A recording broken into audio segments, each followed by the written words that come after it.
আল্লাহ রাব্বুল আলামিন শেষ রাত্রে প্রথম আকাশে আসেন।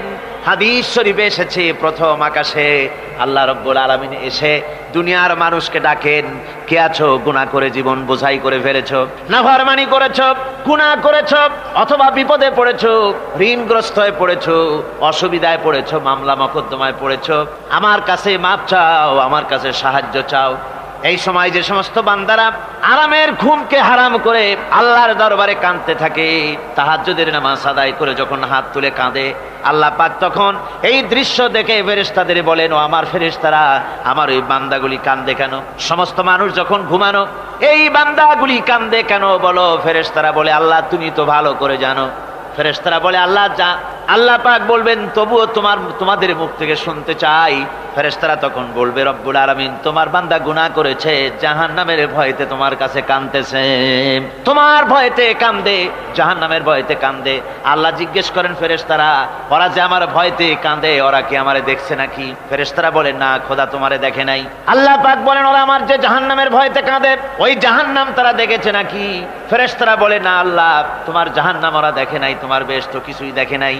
আল্লাহ পাক বলেন, ও আমার ফেরেশতারা, এই বান্দাগুলি আমার দোজখ দেখে নাই, আমাকে দেখে নাই, হাসর মিজান সিরাত কিছুই দেখে নাই, শুধু কোরআনের কথা শুনে, আমার নবীর কথা শুনে, আমার কোরআনের কথা শুনে বিশ্বাস করে আরামের ঘুমকে হারাম করে কিভাবে কাঁদতেছে তাকায় দেখ। আমার রহমতের দরিয়ায় জোশ মেরে গেছে, তোরা সাক্ষী থেকে যা, আমার ওই ক্রন্দনরত বান্দাগুলিকে আমি আল্লাহ মাফ করে দিলাম। আমার ভাইয়েরা, আল্লাহ পাক বলেন, আম্মান হুয়া কানিতুন আনা আল-লাইলি সাজিদাও ওয়া কাইমা। আল্লাহ রাব্বুল আলামিন বলেন, সিজদার ভিতরে আর দাঁড়ানোর ভিতরে আমার এই বান্দাগুলি আখিরাতে আমার সঙ্গে দেখা করা লাগবে, এই ভয়তে, জাহান্নামের ভয়তে তারা কাঁদে, এভাবে কাঁদতে থাকে। আর আল্লাহ পাক ওই সময় তাদের গুনাহ মাফ করতে থাকেন। কোরআনে কারীমের ভিতরে আল্লাহ পাক বলেন, সারা রাত ঘুমাতে আল্লাহ নিষেধ করেছেন, সারা রাত যেন ঘুমায়ো না, পাইকারি দরে ঘুমায়ো না, একটু জাগো। ওয়াজকুর ইসমা রাব্বিকা বুকরাতাও ওয়া আসীলা।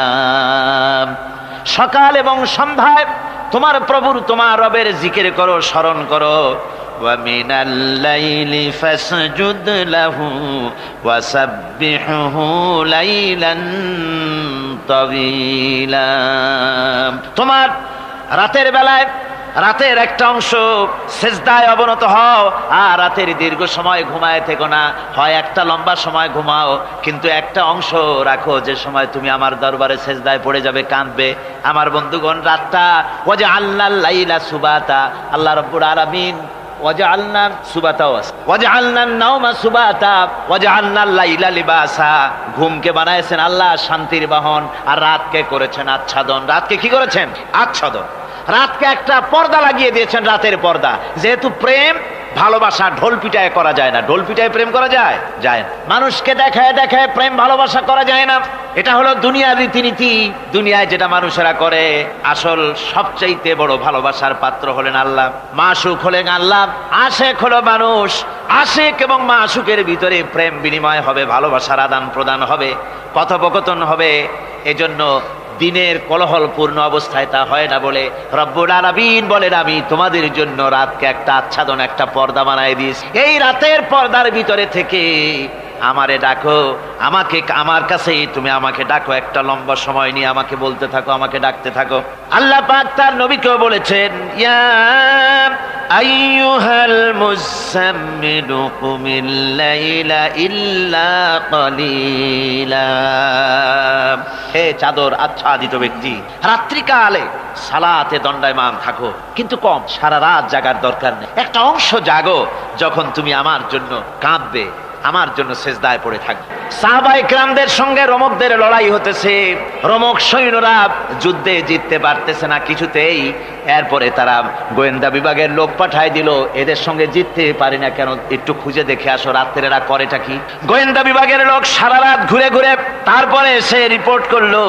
এরপরে সে তাদের প্রধানের কাছে রিপোর্ট করলো, আমরা যার কাছে গিয়েছিলাম দেখে এলাম, হুম বিল্লাইলি রহবানুন ওয়া বিন্নাহারি ফুরসানুন, আমরা দেখে এলাম যাদেরকে দিনের বেলায় প্রচন্ড শক্তিশালী বীর যোদ্ধা রূপে যাকে যুদ্ধ করতে দেখেছি ময়দানে, রাতের বেলায় দেখলাম গিয়া একেবারে নিতান্ত ফকিরের মতো কেউ তো সেজদায় পড়ে কাঁদতেছে, কেউ আবার তেলাওয়াত করতেছে, চোখ দিয়া পানি পড়তেছে, আবার কেউ নামাজ পড়তেছে, আবার কেউ হাত তুলে রেখেছে তাদের প্রভুর দরবারে, চোখের পানিতে তাদের চোখ বুক ভেসে যেতেছে।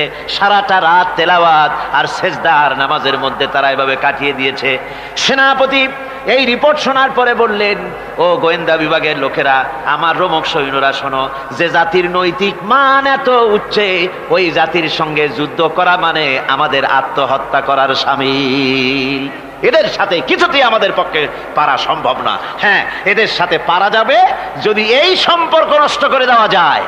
আল্লাহর সাথে তাদের এই গভীর সম্পর্ক যেটা আছে, এই সম্পর্ক নষ্ট করে দিতে হবে, তাহলেই কেবলমাত্র সম্ভব হবে। এদের নৈতিক চরিত্র ধ্বংস করার জন্য প্রচেষ্টা চালাও, তাহলে হয়তো আমরা কামিয়াব হতে পারবো। আমার বন্ধুগণ, এই জন্য গভীর রাত্রে যারা ইমানদার ব্যক্তি, তাদের জন্য গভীর রাত্রে জাগার একটা ব্যবস্থা আল্লাহ পাক বলেছেন। ইমানদার ব্যক্তিদের জন্য এটা হলো 2 নম্বরের বৈশিষ্ট্য। ওয়াল্লাযীনা ইয়াকুলুনা রাব্বানা সরিফ আন্না আযাবা জাহান্নাম ইন্না আযাবাহা কানা গরামা।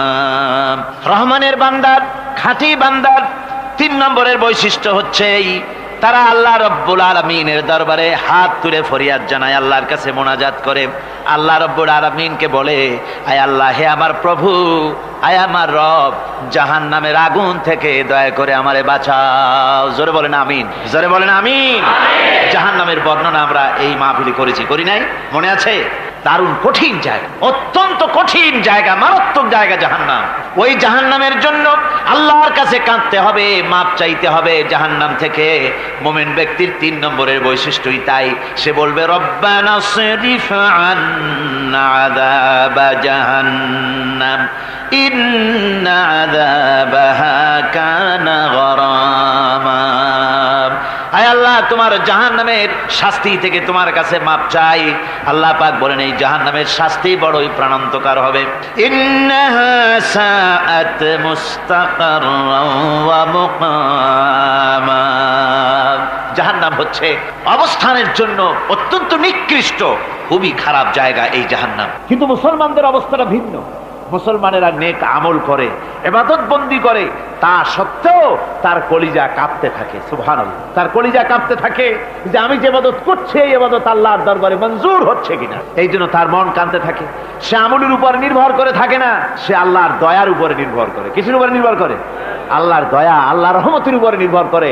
আর সে আল্লাহর কাছে কাঁদতে থাকে, রব্বুল আলামিন, তুমি দয়া করে, মেহেরবানি করে আমার হিসাব নিও না। আমার হিসাব করে যদি বেহেশতে দাও, তাহলে তো বেহেশতে যাইতে পারবো না। কিয়ামতের দিন আল্লাহ রব্বুল আলামিন কোন মানুষকে যদি হিসাবের জন্য ধরে ফেলেন, তাহলে ওই বান্দার আর জাহান্নাম ছাড়া কোনো পথ নাই।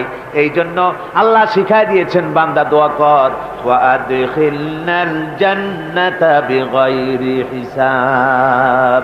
আয় আল্লাহ, বিনা হিসাবে তোমার জান্নাত আমাকে দান করো। আবার হুজুর দোয়া করেছেন, আল্লাহুম্মা হাসিবনি হিসাবান ইয়াসীরা। আয় আল্লাহ, তুমি আমার সহজ হিসাব নাও। পড়েন, আল্লাহুম্মা হাসিবনি হিসাবান ইয়াসীরা। হিসাবে ইয়াসীর, সহজ হিসাব। আয় আল্লাহ, তুমি আমার সহজ হিসাব নাও। এই হাদিসের ব্যাখ্যায় এসেছে সহজ হিসাব কি? ব্যাখ্যায় এসেছে সহজ হিসাবটা হচ্ছে আল্লাহ রাব্বুল আলামিন কিয়ামতের ময়দানে তার কোন বান্দাকে যদি রহমত করতে চান, কোন বান্দার প্রতি যদি দয়া করতে চান, কাউকে যদি ক্ষমা করতে চান, তাহলে আল্লাহ রাব্বুল আলামিন তাকে একটা পর্দার আড়ালে ডেকে নেবেন। একটি পর্দার আড়ালে রেখে নিয়ে আল্লাহ পাক জিজ্ঞেস করবেন, বান্দা তুই কি এই গুনাহগুলি করেছিলি নাকি? এই সব গুনাহ করেছিস নাকি? আল্লাহ জিজ্ঞেস করবেন বান্দাকে, অবস্থাটা কেমন হবে চিন্তা করেন। বান্দা এইগুলি করেছিস নাকি? বান্দা ভয়তে থরথর করে কাঁপতে থাকবে, কলিজা ভয়তে কাঁপতে থাকবে, অস্থির হয়ে যাবে। সে স্বীকার করবে, রব্বুল আলামিন, তুমি যা বলেছো, আমি সব অন্যায় আমার দ্বারা হয়েছে, আমি বুঝতে পারি নাই, আমাকে মাফ করে দাও। রব্বুল আলামিন বান্দাকে বলবেন, যা বান্দা, আমি তোকে মাফ করে দিলাম, আমার জান্নাতে চলে যা। সুবহানাল্লাহ, সুবহানাল্লাহ। সুতরাং জাহান্নামের শাস্তি থেকে সব সময়ের জন্য আল্লাহর কাছে মাপ চাইতে হবে। ওয়াল্লাযীনা ইযা আনফাকু লাম ইউসরিফু ওয়া লাম ইয়াকতুরু ওয়া কানা বাইনা যালিকা কাওয়ামা। রহমানের প্রকৃত খাঁটি বান্দা তারা, যারা নাকি যখন খরচ করে খরচের সময় বেহুদা খরচ করে না, আবার খরচের ভিতরে কার্পণ্যতাও তারা করে না। ওয়া কানা বাইনা যালিকা কাওয়ামা, এই দুইয়ের মাঝে তারা ভারসাম্য রক্ষা করে, মধ্যম নীতি অবলম্বন করে চলে। তার মানে হলো পয়সা আছে বলেই এই পয়সা দিয়ে তারা মদ খায় না, জুয়া খেলে না, মিনা বাজার ইত্যাদি শয়তানি বদমাশি সিনেমা হল ইত্যাদি বানায়া পাপের বোঝা বাড়ায় না। তারা অতিরিক্ত কোনো খরচ করে না, আবার অর্থ পূজারী ব্যক্তির মতো কার্পণ্যতাও তারা করে না। দুইয়ের মাঝে তারা ভারসাম্য রক্ষা করে। এক শ্রেণীর লোক আছে মাল শুধু জমায়, খরচ টরচ করে না। কোরআন শরীফে বলা হয়েছে আল্লাযী জামা মালান ওয়া আদ্দাদা, মাল জমা করে আর গুনতে থাকে, মাঝে মধ্যে আবার টেলিফোন করে, হ্যালো সোনালী ব্যাংকের ম্যানেজার সাহেব নাকি? বলে হ্যাঁ, দেখুন তো আমার আমলনামাটায় কত আছে এখন। হিসাব টিসাব করে আর তাড়াতাড়ি, এখন তো আর আমলনামা দেখতে সময় লাগে না, তাড়াতাড়ি দেখা যায়। আগে যেমন ব্যাংকে গিয়ে যদি জানতে কেউ চাইতো যে আমার ডেবিট কত, ক্রেডিট কত, ব্যালেন্স কত ইত্যাদি জানতে চাইলে তাকে একেবারে সেই লেজার খোলা লাগে, বিরাট বিরাট বই, বড় বড় কিতাব যা গরুর গাড়ি দিয়ে টানা লাগে, এত বিশাল বিশাল বই ছিল। এখন সেগুলি সংক্ষিপ্ত হয়ে একেবারে কম্পিউটারের মধ্যে ঢুকানো হয়েছে। কম্পিউটারের ভেতরে রয়েছে একটা ছোট্ট যন্ত্র যার নাম হলো মাইক্রোচিপস, একেবারে এতটুকু ছোট্ট মাইক্রোচিপ। এই মাইক্রোচিপসের ভেতরে হাজার হাজার ক্লায়েন্টসদের ডেবিট ক্রেডিট, তাদের ট্রানজেকশন, তাদের ব্যালেন্স সব কিছু রয়ে গেছে। আপনি যখনই জিজ্ঞেস করবেন সে বাটন একটা দাবালো আর সাথে সাথে স্ক্রিনে এসে গেল আপনার নাম কি, বাপের নাম কি, দাদার নাম কি, কত টাকা জমা করছিলেন, কোন কোন তারিখে উঠাইছেন, হাতে কত নিছেন কত, 14 গোষ্ঠীর ইতিহাস একটা চাপে চলে আসে। তো আমি মানুষকে এভাবে বলি যে এই বুদ্ধিটা যিনি দিলেন, লোকেরা বলে তো কয় যে কিয়ামতের দিন আল্লাহ নাকি আমলনামা দিবে মানুষের সামনে হাজির করিয়া, ইমানদারের সামনের থেকে ডান হাতে, বেঈমানের পিছন থেকে কোন হাতে, বাঁ হাতে। এখন ওই আমলনামা সারা জীবনে যত কথা বলছি, যত কাজ করছি সব তাতে লেখা থাকবে। তাহলে সেটা তো একটা বিশাল একটা বই হবে, তো আমরা হাতে করে ধরবই বা কেমনে, আর ওটা হবেই বা কেমনে, আর ওটা পড়বই বা কেমনে। এখন তো বুঝতে সহজ হয়েছে কেমনে পড়বেন। মানুষের মাথায় যদি এই বুদ্ধি আসে, একটা ছোট্ট মাইক্রোচিপসের ভেতরে যদি হাজার হাজার ক্লায়েন্টসদের কোটি কোটি শত শত সহস্র কোটি একটা মাইক্রোচিপসের ভিতরে ঢুকানো যায়, তাহলে এই বুদ্ধি যিনি দিলেন তিনি বুঝি এর চাইতেও ছোট্ট বইয়ের মধ্যে আপনার আমলনামা উঠে দিতে পারবে না নাকি? যারা বলেন পারবে কিনা?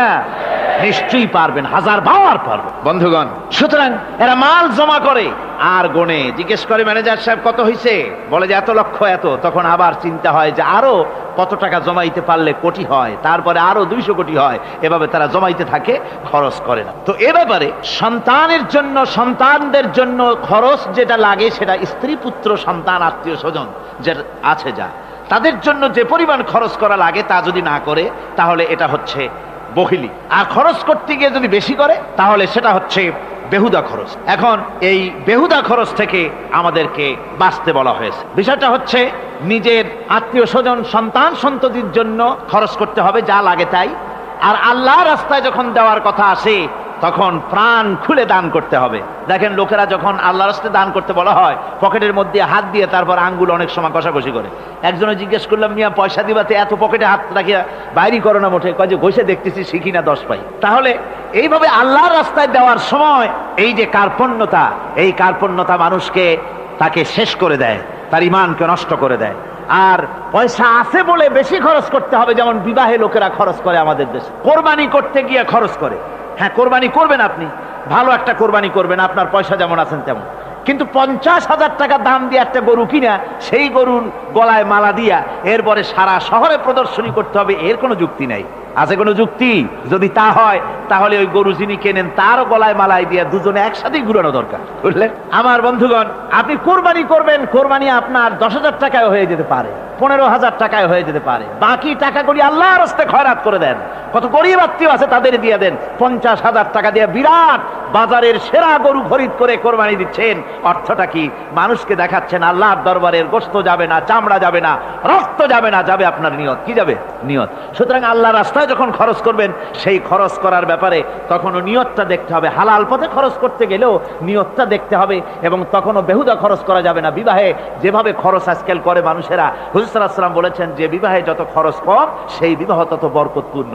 আর আমরা মনে করি বিবাহে যত বেশি খরচ বাড়ানো যায় ততই এটা বেশি শানদার হবে, উল্টা চিন্তা করি। আল্লাহ রাব্বুল আলামিন এরপরে বলছেন والذين لا يدعون مع الله إلها آخر ولا يقتلون النفس التي حرم الله إلا بالحق ولا يزنون ومن يفعل ذلك يلقى أثاما। আর রহমানের খাঁটি বান্দা যারা, তাদের পঞ্চম নম্বরের বৈশিষ্ট্য হচ্ছে এই যে তারা আল্লাহর সাথে, আল্লাহকে বাদ দিয়ে অন্য কাউকে ইলাহা বলে, মাবুদ বলে ডাকে না। এই ব্যাপারেও ব্যাখ্যা আমরা এই মাহফিলে দিয়েছি, মনে আছেন আপনাদের? আল্লাহ ছাড়া অন্য কাউকে ইলাহা বলে ডাকা যাবে না। ওয়ালা ইয়াকতুলুনা আন-নাফসাল্লাতী হারামাল্লাহু ইল্লা বিল হক। আর আল্লাহ যে সমস্ত প্রাণকে, আর ওই লোকেরা যারা নাকি আল্লাহ ছাড়া, ইমাম রহমানের বান্দা যারা, তারা একদিকে তো আল্লাহ ছাড়া অন্য কাউকে ডাকে না, মাবুদ বলে স্বীকার করে না, অন্যদিকে আল্লাহর হারাম করা প্রাণগুলিকে তারা ধ্বংস করে না। অর্থাৎ আল্লাহ যাদেরকে হত্যা করতে নিষেধ করেছেন, প্রাণীদেরকে হত্যা করতে, মানুষ হত্যা করতে নিষেধ করেছেন, আল্লাহর নিষেধ, আল্লাহ যেগুলি জায়েজ করেছেন সেগুলি বাদ দিয়ে হত্যা করা, এগুলি তারা করে না। ওয়ালা ইয়াজনুন, আর তারা জেনা ব্যভিচারেও লিপ্ত হয় না। এটা হচ্ছে যে এই সমস্ত লোকগুলি তারা গুনাহ থেকে মুক্ত থাকতে চেষ্টা করে, তারা আল্লাহ ছাড়া আর কাউকে রব বলে ডাকে না, ইলাহ বলে ডাকে না, মাবুদ বলে ডাকে না। হযরত ইবনে মাসউদ রাদিয়াল্লাহু তাআলা আনহু বলেছেন, তিনি রাসূল পাক সাল্লাল্লাহু আলাইহি ওয়াসাল্লামের কাছে জিজ্ঞেস করেছিলেন, হে রাসূল, সবচাইতে বড় গুনাহ কি? হুজুর বলেছেন সবচাইতে বড় গুনাহ তিনটা। সবচেয়ে বড় গুনাহটা কয়টা? রাসূল পাক সাল্লাল্লাহু আলাইহি ওয়াসাল্লাম বলেছেন সবচাইতে বড় গুনাহ হচ্ছে তিনটি। একটি হচ্ছে তুমি যদি কাউকে আল্লাহর সমতুল্য প্রতিদ্বন্দ্বী বানিয়ে যদি তার কাছে কিছু চাও, তাহলে এটা সবচেয়ে বড় গুনাহ। সন্তান দিতে পারেন আল্লাহ, তোমাকে রোগমুক্ত করতে পারেন আল্লাহ, আল্লাহ যা করতে পারেন এই সব বিষয়গুলি যদি মানুষের কাছে চাও, তাহলে তুমি আল্লাহর জায়গায় তাকে বসালে এটা সবচেয়ে বড় গুনাহ। আর 2 নম্বরের গুনাহ হচ্ছে নিজের সন্তান তোমার খাবার খাবে, তোমার খাবারে সন্তান ভাগ বসাবে, এই ভয়তে সন্তানকে হত্যা করা, এটাও বিরাট পাপ। আর 3 নম্বরে হচ্ছে প্রতিবেশীর স্ত্রীর সঙ্গে জেনা করা, এটা হলো আরেকটি। মোট 3টি গুনাহ বলেছেন রাসূলুল্লাহ, সবচাইতে মারাত্মক গুনাহ। তার মধ্যে এই গুনাহগুলি তো আমাদের সমাজে চালু আছে। একদিকে সমাজের ভেতরে রয়েছে আল্লাহ ছাড়া মানুষের কাছে, মাজারের কাছে গিয়া, কবরের কাছে গিয়া, কবরওয়ালার কাছে চাওয়ার এই রেওয়াজ চালু আছে। এই রেওয়াজ কি চট্টগ্রামে কমেছে না বেড়েছে? কমেছে। জোরে কোন আলহামদুলিল্লাহ। কমে গিয়েছে, আগের তুলনায় বহুত কমেছে। যারা এই মাজারকে নিয়ে ব্যবসা করে তারা অনেকে বলেছেন যে আমাদের ইনকাম আগে যা ছিল তার থেকে 4 আনায় নেমে গিয়েছে, 12 আনাই শেষ। জোরে কোন আলহামদুলিল্লাহ। জোরে বলেন আলহামদুলিল্লাহ। এই মাজার পূজা থেকে বাঁচতে হবে। 2 নম্বরে রয়েছে সমাজের ভিতরে চালু আছে এই যে সন্তান হত্যা করা, এই হত্যা করার এক রেওয়াজ চালু আছে। এরপরে রয়েছে এমনি মানুষকে হত্যা করা। কলেজ ইউনিভার্সিটিতে যেভাবে মানুষ হত্যা করা হচ্ছে, এরা জানে না নিজের আদর্শকে প্রতিষ্ঠার জন্য আন্দাজ এবং অনুমানের উপরে ভিত্তি করে জেদ করে মানুষকে হত্যা করছে। কি বলেন, করে না? আল্লাহ রাব্বুল আলামিন বলেন, ওয়ামান ইয়াকুতুল মুমিনা মুতাআম্মিদান ফাজাযাউহু জাহান্নাম খালিদিনা ফিহা আবাদান। আল্লাহ রাব্বুল আলামিন বলেন, মুমিন বান্দা কি কেউ যদি ইচ্ছে করে কাউকে হত্যা করে তাহলে তার জায়গা হবে জাহান্নাম, তার আর কোনো শাস্তি নাই, একমাত্র জাহান্নামই হবে তার শাস্তি, চিরকাল জাহান্নামের ভিতরে থাকতে হবে। জোরে বলেন নাউজুবিল্লাহ। আজকে কলেজের মধ্যে, ইউনিভার্সিটিতে অনবরত আমরা হত্যাকাণ্ডের খবর শুনতে পাচ্ছি, সমানে হত্যা হচ্ছে। এই যে সন্ত্রাস এবং হত্যা যা হচ্ছে কলেজ ইউনিভার্সিটিতে, আপনারা আমাকে বলেন অনুরূপ হারে মাদ্রাসায় এই ধরনের সন্ত্রাস হচ্ছে? এত আস্তে জবাব দিলেন তাহলে বোধহয় হচ্ছে দেশে। মাদ্রাসায় সন্ত্রাসের কারণে কোন টাইটেল মাদ্রাসা, ফাজেল মাদ্রাসা সন্ত্রাসের কারণে বন্ধ হয়েছে এমন কোন নজির আপনারা পেয়েছেন?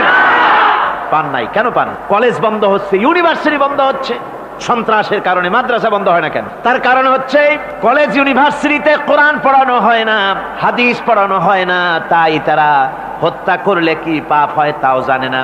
হত্যা পাপ, হত্যার পাপ তো দূরের কথা, মানুষ কোরআন শুনতে আসে, কোরআন শুনতে আসাটাও তাদের বরদাস্ত হয় না। আমি জানতে পারলাম, এ মাহফিল আসার সময় জানতে পেরেছি চট্টগ্রাম বিশ্ববিদ্যালয়ের কাছে থেকে শ্রোতৃমণ্ডলী মাহফিলের শ্রোতারা বাসে যখন আসতেছিল, সেখানকার কিছু সংখ্যক ছেলেরা ইট পাটকেল মেরেছে বাসের উপরে, বহুত লোক সেখানে আহত তারা করেছে। নাউজুবিল্লাহি মিন যালিক। কি শিক্ষা দেওয়া হচ্ছে সেখানে? কিন্তু মাদ্রাসায় তো হচ্ছে না। কেন হয় না? তার কারণ হচ্ছে মাদ্রাসাগুলিতে কোরআনে কারীম পড়ানো হয়, রাসূলুল্লাহর হাদিস পড়ানো হয়, সেখানে জানানো হয়, এই কথাগুলি পড়ানো হয়। যদি কেউ কাউকে হত্যা করে জাহান্নাম ছাড়া কোনো জায়গা থাকবে না, চিরকাল জাহান্নামে থাকতে হবে, এই ভয়তে ওরা হত্যার ভিতরে যায় না। এই জীবন নয়, পরকাল আছে। কিয়ামতের দিন আল্লাহর দরবারে দাঁড়ায়া জীবনের সবকিছুর হিসাব দিতে হবে। এই জন্য তারা এসব জানে বলে, এসব তাদের রক্তে মাংসের ভিতরে ঢুকানো আছে বলে তারা চুরি ডাকাতি জেনা ব্যভিচার হত্যার দিকে তত যায় না যত এরা যায়। ঠিক কিনা বলে? কলেজ ইউনিভার্সিটিতে আজকে কোরআন শরীফ পড়ানো হয় না। মাদ্রাসা এবং মসজিদে, মাদ্রাসাগুলিতে যে কারণে সন্ত্রাস হয় না, ওই কারণটা যদি কলেজ ইউনিভার্সিটিতে ঢুকানো যায় তাহলে সন্ত্রাস বন্ধ হতে পারে। ঠিক কিনা কর? আমার ভাইরা, আজ বাংলাদেশে যে কয়টা ইউনিভার্সিটি আর যতগুলি কলেজ আছে, এদেশের সাধারণ মানুষের রক্তার্জিত পয়সা দিয়েই এই কলেজ ইউনিভার্সিটি চালানো হয়, কিন্তু সেখানে কোরআন শরীফের তাফসীর পড়ানো হয় না, হাদিস শরীফ পড়ানো হয় না। হয় সব পড়ানো হয়, কিন্তু কোরআনে কারীমের তাফসীর পড়ানো হয় না, হাদিস শরীফ পড়ানো হয় না। যদি ওই কলেজ ইউনিভার্সিটির ছাত্রগুলিকে কোরআন শরীফ পড়ানো হতো, কোরআনের তাফসীর পড়ানো হতো, কলেজ ইউনিভার্সিটিতে হাদিস শরীফ যদি পড়ানো হতো, ইসলামের অর্থনীতি সমাজনীতি যদি পড়ানো হতো, তাহলে কলেজ আর ইউনিভার্সিটি গোটা জাতিকে মাস্তান আর গুন্ডা উপহার দিত না, খালিদ বিন ওলীদের মতো মুজাহিদ উপহার দিত। জোরে বলেন সুবহানাল্লাহ। আজকে গোটা জাতির চিন্তা চেতনা ধারণার বহির্ভূত সেখান থেকে সন্তান আমরা পাচ্ছি। আজকে সেখানে ছেলে পাঠাচ্ছে বাপ, ছেলে পাঠাচ্ছে, ছেলে লেখাপড়া করে সেখান থেকে ভালোভাবে পাশ করে আসবে, চাকরি বাকরি করবে, মা বাপের সুখের কারণ হবে। কিন্তু দেখা যায় কিছুদিন পর সেখান থেকে চলে আসে সন্তান লাশ হয়ে বাপের ঘরে ফিরে এলো। কি শিক্ষা হচ্ছে? এই শিক্ষা ব্যবস্থার আমূল পরিবর্তন হওয়া দরকার। আপনারা অবাক হবেন, শিক্ষা ব্যবস্থার পরিবর্তন হওয়া দূরের কথা, কোরআন হাদিস কলেজ ইউনিভার্সিটিতে পড়ানো তো দূরের কথা, নামাজের জন্য কোনো তাগিদ নাই। কোন কলেজে কোন ইউনিভার্সিটিতে এরকমের তাগিদ আছে যে যারা মুসলমান ছাত্র জোহরের আযান হয়ে যাবে সব ছাত্র শিক্ষককে বাই হুক এন্ড ক্রুক মসজিদে যেতে হবে, 5 ওয়াক্ত নামাজ বা জামাত আদায় করতে হবে, এমন হুকুম আছে? আছে। এর পরেও ছেলেরা যে যতটুকুন ভালো আছে, ও তো বাস ভাঙছে ইউনিভার্সিটির সামনে পাইয়া, ওরা লাঠি ঠ্যাঙ্গা নিয়ে যে দূর আসে না, এই তো কপাল। কথা বুঝতে পেরেছেন? ওদের তো কিছু শিখানো হয় না, কিচ্ছু। অর্থাৎ চরিত্র সৃষ্টি তাদের করানো হয় না। নামাজের তাগিদ নাই, রোজার তাগিদ নাই, ও যেন একটা আলাদা জগৎ। যুবতী মেয়ে, যুবতী ছেলে, যুবক ছেলে পড়াশোনা করে কো এডুকেশন, সহশিক্ষায় একসাথে যুবক পুরুষ আর যুবতী মহিলা একসাথে ওঠা বসা করছে, একসাথে পিকনিক করতে কোথায় হারায় যাচ্ছে, কি করতেছে না করতেছে দেখারও কেউ নাই। জোরে কর নাউজুবিল্লাহ। আজ তাই এক কথায় ইউনিভার্সিটিকে এদেশের একজন কবি বলেছিলেন ডাকাতদের গ্রাম। এখন শুধু ডাকাত না, মানে ডাকাতদের একেবারে আড্ডাখানা হয়ে গিয়েছে, অস্ত্রবাজির আড্ডাখানা হয়ে গিয়েছে। তাদের চরিত্র নষ্ট করার জন্য, ইসলামের থেকে তাদের মনকে ফিরিয়ে দেওয়ার জন্য বইপত্রের অভাব নাই, কোরআন হাদিসের অভাব আছে সেখানে, কিন্তু তাদের মন মগজ ইসলাম থেকে যেন ফিরে যায় এজন্য তাদেরকে বইপত্র দেওয়া হয়। যেমন সেই যুগের নাম করা কবি ছিল ইমরাউল কায়েস, খুব নাম করা কবি ছিল। তার কবিতার বই সাবায়ে মুআল্লাকা আজও পর্যন্ত মাদ্রাসা শিক্ষার উচ্চ শিক্ষায় এবং ইউনিভার্সিটি শিক্ষায়, সেখানে আধুনিক শিক্ষার উচ্চ শিক্ষায় সেখানে এ বই এখনো পড়ানো হয়। এই বইটির লেখক অর্থাৎ নাম করা কবির ছিল অনেকগুলি শত্রু। একদিন তার প্রাণের শত্রু তাকে ঘিরে ফেলেছে মরুভূমির ভেতরে, বলছে, তারা দুজন ছিল সংখ্যায়, বলল যে তোমাকে আমরা হত্যা করব। ইমরাউল কায়েস যখন দেখলো যে এদের হাত থেকে বাঁচার কোনো পথ নাই, তখন সে বলল, দেখো তোমরা তো আমাকে মারবে, কিন্তু একটা কথা আমি তোমাদেরকে বলি, আমাকে মারার পরে আমার দুটো মেয়ে আছে, মেয়ে দুটিকে একটি খবর পৌঁছে দেবে। কি খবর? বলে আমাকে মারার পর আমার বাড়ি গিয়ে মেয়ে দুটিকে গিয়ে বলবে, ইয়া বানাতি ইমরাউল কায়েস ইন্না আবাকুমা। বাস এই কথাটুকুন বলে দেবে। তো যারা হত্যা করবে তারা চিন্তা করলো যে এই কথার দ্বারা তো আমরা হত্যা করেছি, তা তো প্রমাণিত হবে না, সুতরাং মারতে অসুবিধাটা কি? তারা মেরে ফেললো। মারার পরে মরুভূমির ভিতরে তাকে গেড়ে দিয়ে এরপরে এই দুইজন লোক ওয়াদা পালন করার জন্য ইমরাউল কায়েসের বাড়ি গেছে। বাড়ি গিয়ে বলছে মেয়ে দুটোকে ডেকে যে, হে মেয়েরা, তোমাদের পিতার সঙ্গে মরুভূমিতে আমাদের দেখা হলো, তারপরে তোমার পিতা আমাকে তোমাদেরকে একটা কথা বলতে বলেছেন, সেটা হলো এই, ইয়া বানাতি ইমরাউল কাইস ইন্না আবাকুমা। শোনা মাত্রই মেয়ে দুটি চিৎকার করে কেঁদে উঠেছে। তাদের চিৎকার শুনে আশেপাশের লোকেরা এসে জিজ্ঞেস করলো, তোমরা কাঁদছো কেন? কয় যে এই দুটি লোক আমার পিতাকে হত্যা করেছে। কয় কি করে বুঝলে? কয় এই যে এদের কাছে আমার আব্বা একটা খবর পাঠাইছেন, খবরটা হলো ইয়া বানাতি ইমরাউল কাইস ইন্না আবাকুমা। ওরা বলছে এতে ওরা হত্যা করেছে, তা কি করে বোঝা গেল? এর অর্থ তো হচ্ছে যে হে ইমরাউল কায়েসের মেয়েরা নিশ্চয়ই তোমার পিতা, তো নিশ্চয়ই তোমার পিতা কি খায় না ঘুমায় না বিদেশে গেছে, কি করে বোঝা গেল যে সে নিহত হয়েছে? মেয়ে দুটি বলছে, দেখো আমার পিতা যে কবিতার পংক্তি বলেছেন এর দ্বিতীয় লাইন আমরা জানি কি হবে, ইয়া বানাতি ইমরাউল কাইস ইন্না আবাকুমা, এর দ্বিতীয় লাইন হবে কাদ কুতিলা ওয়া কাতিলুহু লাদাকুমা, এর দ্বিতীয় লাইন হবে নিশ্চয়ই তোমার পিতা নিহত আর হত্যাকারীরা দুজনই তোমাদের সম্মুখে উপস্থিত। এখন আপনারা চিন্তা করেন যে মহিলারা পর্যন্ত সেই যুগে কতখানি বুদ্ধিমতী, কতখানি তারা বুৎপত্তি সম্পন্না ছিল সেই যুগের মহিলারা পর্যন্ত, পুরুষ তো দূরের কথা। তো জ্ঞান বুদ্ধি সবই ছিল, সব থাকা সত্ত্বেও এই যে তারা চুরি করত, ডাকাতি করত, জিনা করত, ব্যভিচার করত একটি জিনিসের অভাবে। কয়টি জিনিসের অভাবে? সেই জিনিসটা হচ্ছে ওদের কাছে ওহির জ্ঞান ছিল না। ওহির জ্ঞান না থাকার কারণে ওদের এই চরম দুরবস্থা হয়েছিল। আর রাসূল পাক সাল্লাল্লাহু আলাইহি ওয়াসাল্লাম ওহির জ্ঞান দিয়ে ওই জাতিকে গোটা পৃথিবীর মধ্যে শ্রেষ্ঠ জাতিতে পরিণত করে দিয়েছিলেন। আজকে আমাদের দেশের শিক্ষা ব্যবস্থায় ওই ওহির জ্ঞান নাই, যার ফলে আমাদের দেশে ছেলেরা শিক্ষিত হয় কিন্তু সেই যুগের লোকেদের মতো হতে পারছে না, কলেজ এবং ইউনিভার্সিটি ওই ধরনের লোক তৈরি করতে পারছে না। আমার বন্ধুগণ, সে যুগের থেকে আমরা উন্নতি অনেক করেছি, উন্নতি বিশেষ বিশেষ ক্ষেত্রে এই করেছি। সে যুগের লোকেরা তারা যারা চোর ছিল, চুরি করত, তারা লেখাপড়া জানতো না। আজকে যারা চুরি করে তারা তো কমসে কম ম্যাট্রিক পাস। সে যুগে যারা ডাকাতি করত তারা লেখাপড়া জানতো না, আজকের যারা ডাকাত তারা কমসে কম বিএ পাস। আগের যুগে সেই যুগে যারা নাকি মানুষ হত্যা করত তারা লেখাপড়া জানতো না, আর আজকে যারা মানুষ হত্যা করে তারা রীতিমতো শিক্ষা গ্রহণ করে কোথায় কেমনে আঘাত দিলে তাড়াতাড়ি মরে এটা জেনে শুনে ট্রেনিং নিয়ে তারপরে মানুষকে হত্যা করে। অগ্রগতি উন্নতি এতটুকুন হয়েছে, কিন্তু মৌলিক মানবীয় গুণাবলী সৃষ্টি করার জন্য কোরআনের অবদানের কোনো বিকল্প নাই। জোরে কোন সুবহানাল্লাহ। আমি গত 4 দিন আপনাদের সামনে কোন সূরা আলোচনা করেছি? সূরা ফুরকান। আমি সূরাটিকে শেষ করতে পারবো না, মানে মাঝখান থেকে আলোচনা করতে পারবো না, যেহেতু সময় নেই, আজকেই তো শেষ হয়ে যাবে। সেই জন্য আমি বেছে নিয়েছি সূরা ফুরকানের শেষ রুকুটি আপনাদের সামনে আজকে আলোচনা করব, যেখানে আল্লাহ রাব্বুল আলামিনের খাঁটি বান্দা তৈরি করার পরিকল্পনা আল্লাহ দিয়েছেন। খাঁটি বান্দা হওয়ার জন্য আল্লাহ পাক একটা ফর্মুলা বলেছেন, সেই ফর্মুলাটা আজকে আমরা এখানে আলোচনা করব। এই ফর্মুলা দিয়েই জনাবে মুহাম্মদ রাসূলুল্লাহ সাল্লাল্লাহু আলাইহি ওয়াসাল্লাম একটি সুন্দর সমাজ সৃষ্টি করেছিলেন, একটি আর্থসামাজিক সুন্দর সমাজ বিনির্মাণে যে ধরনের লোক তৈরি করা দরকার ছিল এই কোরআনে কারীমের মাধ্যমেই রাসূল পাক সে ধরনের লোক তৈরি করেছিলেন। আসুন শয়তানের ওয়াসওয়াসা থেকে পানাহ চেয়ে নিয়ে আমরা কথা শুরু করি। আউযু বিল্লাহি মিনাশ শাইতানির রাজীম। বিসমিল্লাহির রাহমানির রাহিম।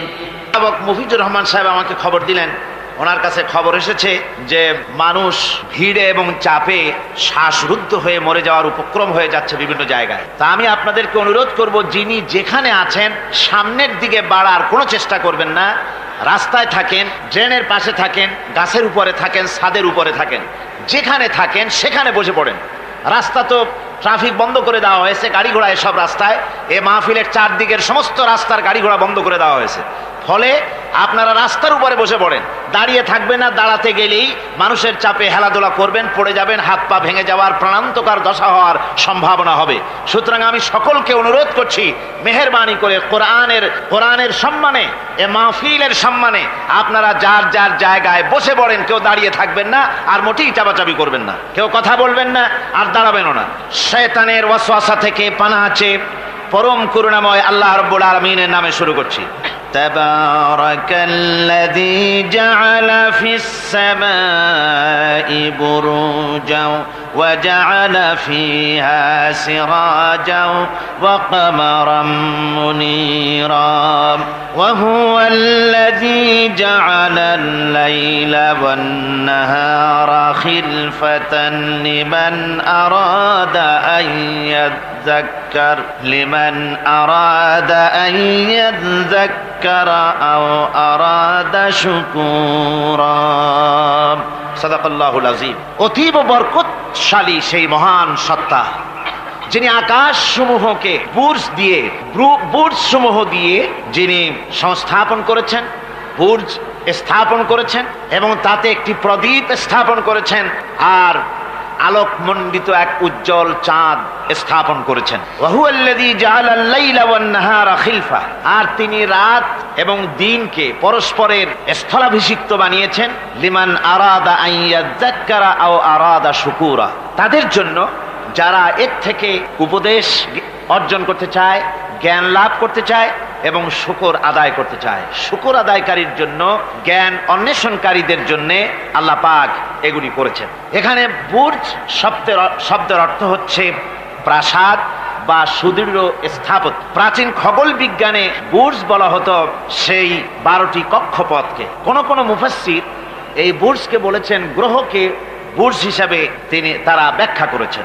আসলে আল্লাহ রাব্বুল আলামিন তিনি মহাশূন্যকে যে কিভাবে সজ্জিত করেছেন, কত সুন্দরভাবে করেছেন, তার ব্যাখ্যা কোরআনে কারীমের বিভিন্ন জায়গায় এসেছে। আল্লাহ পাক বলছেন, ওয়ালাকাদ জাআলনা ফিস সামাই বুরুজা ওয়া যায়্যানাহা লিন-নাযিরিন, আমি আকাশে বহু সংখ্যক সুদৃঢ় বুর্জ স্থাপন করেছি এবং দর্শকদের জন্য তা অত্যন্ত সুসজ্জিত করে, সুদৃশ্য করে আমি সংস্থাপন করেছি, সুন্দর করে স্থাপিত করেছি। মহাশূন্য, এর মধ্যে আল্লাহ পাক সৃষ্টি করেছেন অগণিত গ্রহ উপগ্রহ। কত গ্রহ আছে, কত উপগ্রহ আছে, বিজ্ঞানীদের কাছে আজও পর্যন্ত তার কোনো হিসাব মেলেনি। মহাশূন্যে আল্লাহ পাক, মহাশূন্যের মহাবিস্ময়। বর্তমান বিজ্ঞান ক্রমান্বয়ে আশ্চর্য হয়ে যাচ্ছে তাদের নতুন নতুন আবিষ্কারের মাধ্যমে, চিন্তা ভাবনার মাধ্যমে, যে মহাশূন্য আল্লাহ পাক মহাস্রষ্টা কি করে রেখেছেন একটি বিশাল এক বিস্ময়ের কারখানা। সেখানে রয়েছে মিল্কি ওয়ে, যাকে বলা হয় ছায়াপথ। বিজ্ঞানীরা বলেছেন প্রায় 20,000 কোটি তারকা রয়েছে এই মিল্কি ওয়ের ভেতরে, ছায়াপথের ভেতরে। আবার কেউ কেউ বলেছেন যে সেই তারকার সংখ্যা বলা সম্ভব হবে না, সমুদ্র সৈকতের বালুকণা গণা তবুও সম্ভব, কিন্তু আকাশের তারকারাজি গণা সম্ভব নয়। এখন আল্লাহ পাক সেই মহাশূন্যের ভেতরে সৃষ্টি করে রেখেছেন এই ছায়াপথ। ছায়াপথের ভিতরে আছে যে তারকাগুলি, বিজ্ঞানীরা বলেছেন যে এই তারকাগুলি এত বিরাট বিরাট তারকা আছে। আগে তো ওনারা বলেছিলেন পৃথিবীর চাইতে সূর্যটা হচ্ছে পৃথিবীর চাইতে 13 লক্ষ গুণ বড়। এই বিরাট সূর্য ছিল তাদের কাছে বিস্ময়। এখন তারা বলছেন না, মিল্কি ওয়ের ভিতরে যে সমস্ত তারকার সন্ধান আমরা পেয়েছি, সে সমস্ত তারকা এত বড় বড় বিরাট দানবের মতো, যে ওর এক একটা তারকার ভেতরে যে সূর্য পৃথিবীর চাইতে 13 লক্ষ গুণ বড়, এরকম অন্তত 3 কোটি সূর্যকে একটা তারকার মধ্যে ঢুকিয়ে দেওয়া যায়। সুবহানাল্লাহ, কি বিশাল কাণ্ড! এখন এই তারকা, এই গ্রহ এবং উপগ্রহ রাজি মহাশূন্যে সব পরিভ্রমণ করছে, কেউ কিন্তু দাঁড়িয়ে নাই। বিজ্ঞানীরা বলছেন, কেউ বলেছেন সূর্য ঘোরে, কেউ কয় না পৃথিবী ঘোরে, কেউ কয় না ওই চন্দ্র ঘোরে, কেউ কয় যে না আমরা মিলে সবাই ঘুরি। এখন আসলে বিষয়টা কি, কে ঘোরে আর কে ঘোরে না? আসল কথাটা নিতে হবে কোরআনের কাছ থেকে। কার কাছ থেকে? ওই চন্দ্র সূর্যের স্রষ্টা যিনি, মহাবিশ্বের স্রষ্টা যিনি, তিনিই বলতে পারবেন যে আসলে ঘোরে কে। আল্লাহ রাব্বুল আলামিন বলেন, ওয়া কুল্লুন ফি ফালাকিন ইয়াসবাহুন, মহাশূন্যের পরে যা কিছু আছে সব সন্তরণশীল, সব গতিশীল, কেউ দাঁড়িয়ে নাই, সব সাঁতার কাটতেছে, সব ছোটাছুটি করছে। তা আবার এত দ্রুত গতি এক একটা, যে গতির কথা আমরা চিন্তা করতে পারবো না। ভীষণ তীর্যক গতিতে সব ছুটছে তো ছুটছে, কিন্তু ওখানে আবার কোনো ট্রাফিক পুলিশ নাই। আছে নাকি ট্রাফিক পুলিশ? আমাদের দেশে রাস্তাঘাটে কত ট্রাফিক পুলিশ আর কত ট্রাফিক সিগন্যাল লাইট। একদিকে ট্রাফিক পুলিশের হাতছানি, আর একদিকে ট্রাফিক লাইটের চোখ রাঙানি, এরপরেও অ্যাক্সিডেন্টের অভাব নাই, ঠিক কিনা কর? বেচারা বেবি ট্যাক্সি, গরিব মানুষ রাস্তার এক পাশ দিয়ে যায়, আর ওই দত্তের মতো ট্রাক এসে এক ধাক্কা মারে, গরিব বেচারা বেবি ট্যাক্সি 3 ঠ্যাং উপরের দিকে দিয়ে রাস্তার পাশে বসে আল্লাহ আল্লাহ করে। আমাদের ট্রেন লাইনে অ্যাক্সিডেন্ট, ওই গাড়ির লাইনে অ্যাক্সিডেন্ট, এত কিছু থাকা সত্ত্বেও কিন্তু ওই মহাশূন্যে কোনো সিগন্যাল লাইট নাই, কোনো ট্রাফিক পুলিশ নাই। এই বিশাল চাঁদ, এই বিশাল সূর্য, এবং সূর্যকে গিলে খেতে পারে, কোটি কোটি সূর্য গিলে খেতে পারে এমন তারকা, অথচ অ্যাক্সিডেন্ট নেই। আছে অ্যাক্সিডেন্ট? আল্লাহ রাব্বুল আলামিন এখানে মহাশক্তিশালী অদৃশ্য সীমারেখা সৃষ্টি করেছেন। কোরআনে কারীমে রাব্বুল আলামিন বলেন, লাশ-শামসু ইয়ামবাগি লাহা আন তুদরিকাল কামারা ওয়ালাল লাইলু সাবিকুন নাহার ওয়াকুল্লুন ফি ফালাকিন ইয়াসবাহুন। প্রবল জ্ঞানী হইবে যাহারা, আপন মনেতে বুঝিবে তাহারা, রাত্রি পারে না আগে যাইবার, দিনের স্থান করি অধিকার। চন্দ্র বাঁধে না সূর্যের গায়েতে, সূর্য পারে না চন্দ্রকে ধরিতে। যার যে স্থান বহল রাখিয়া, ভ্রমণ করিছে খোদাকে ডরিয়া। সুবহানাল্লাহ বিহামদিহি। ইলা আজালিম মুসাম্মা, একটা নির্দিষ্ট সময় সীমা পর্যন্ত আপন আপন কক্ষপথে সব ছুটবে আর ছুটবে, কারো সঙ্গে কারো সংঘর্ষ হবে না। যেরকম সুবহানাল্লাহ। এরপরে ওই মহাশূন্যে অসংখ্য তারকারাজি আল্লাহ সৃষ্টি করে রেখেছেন। এত সুন্দর সুন্দর তারকা আল্লাহ বানিয়েছেন।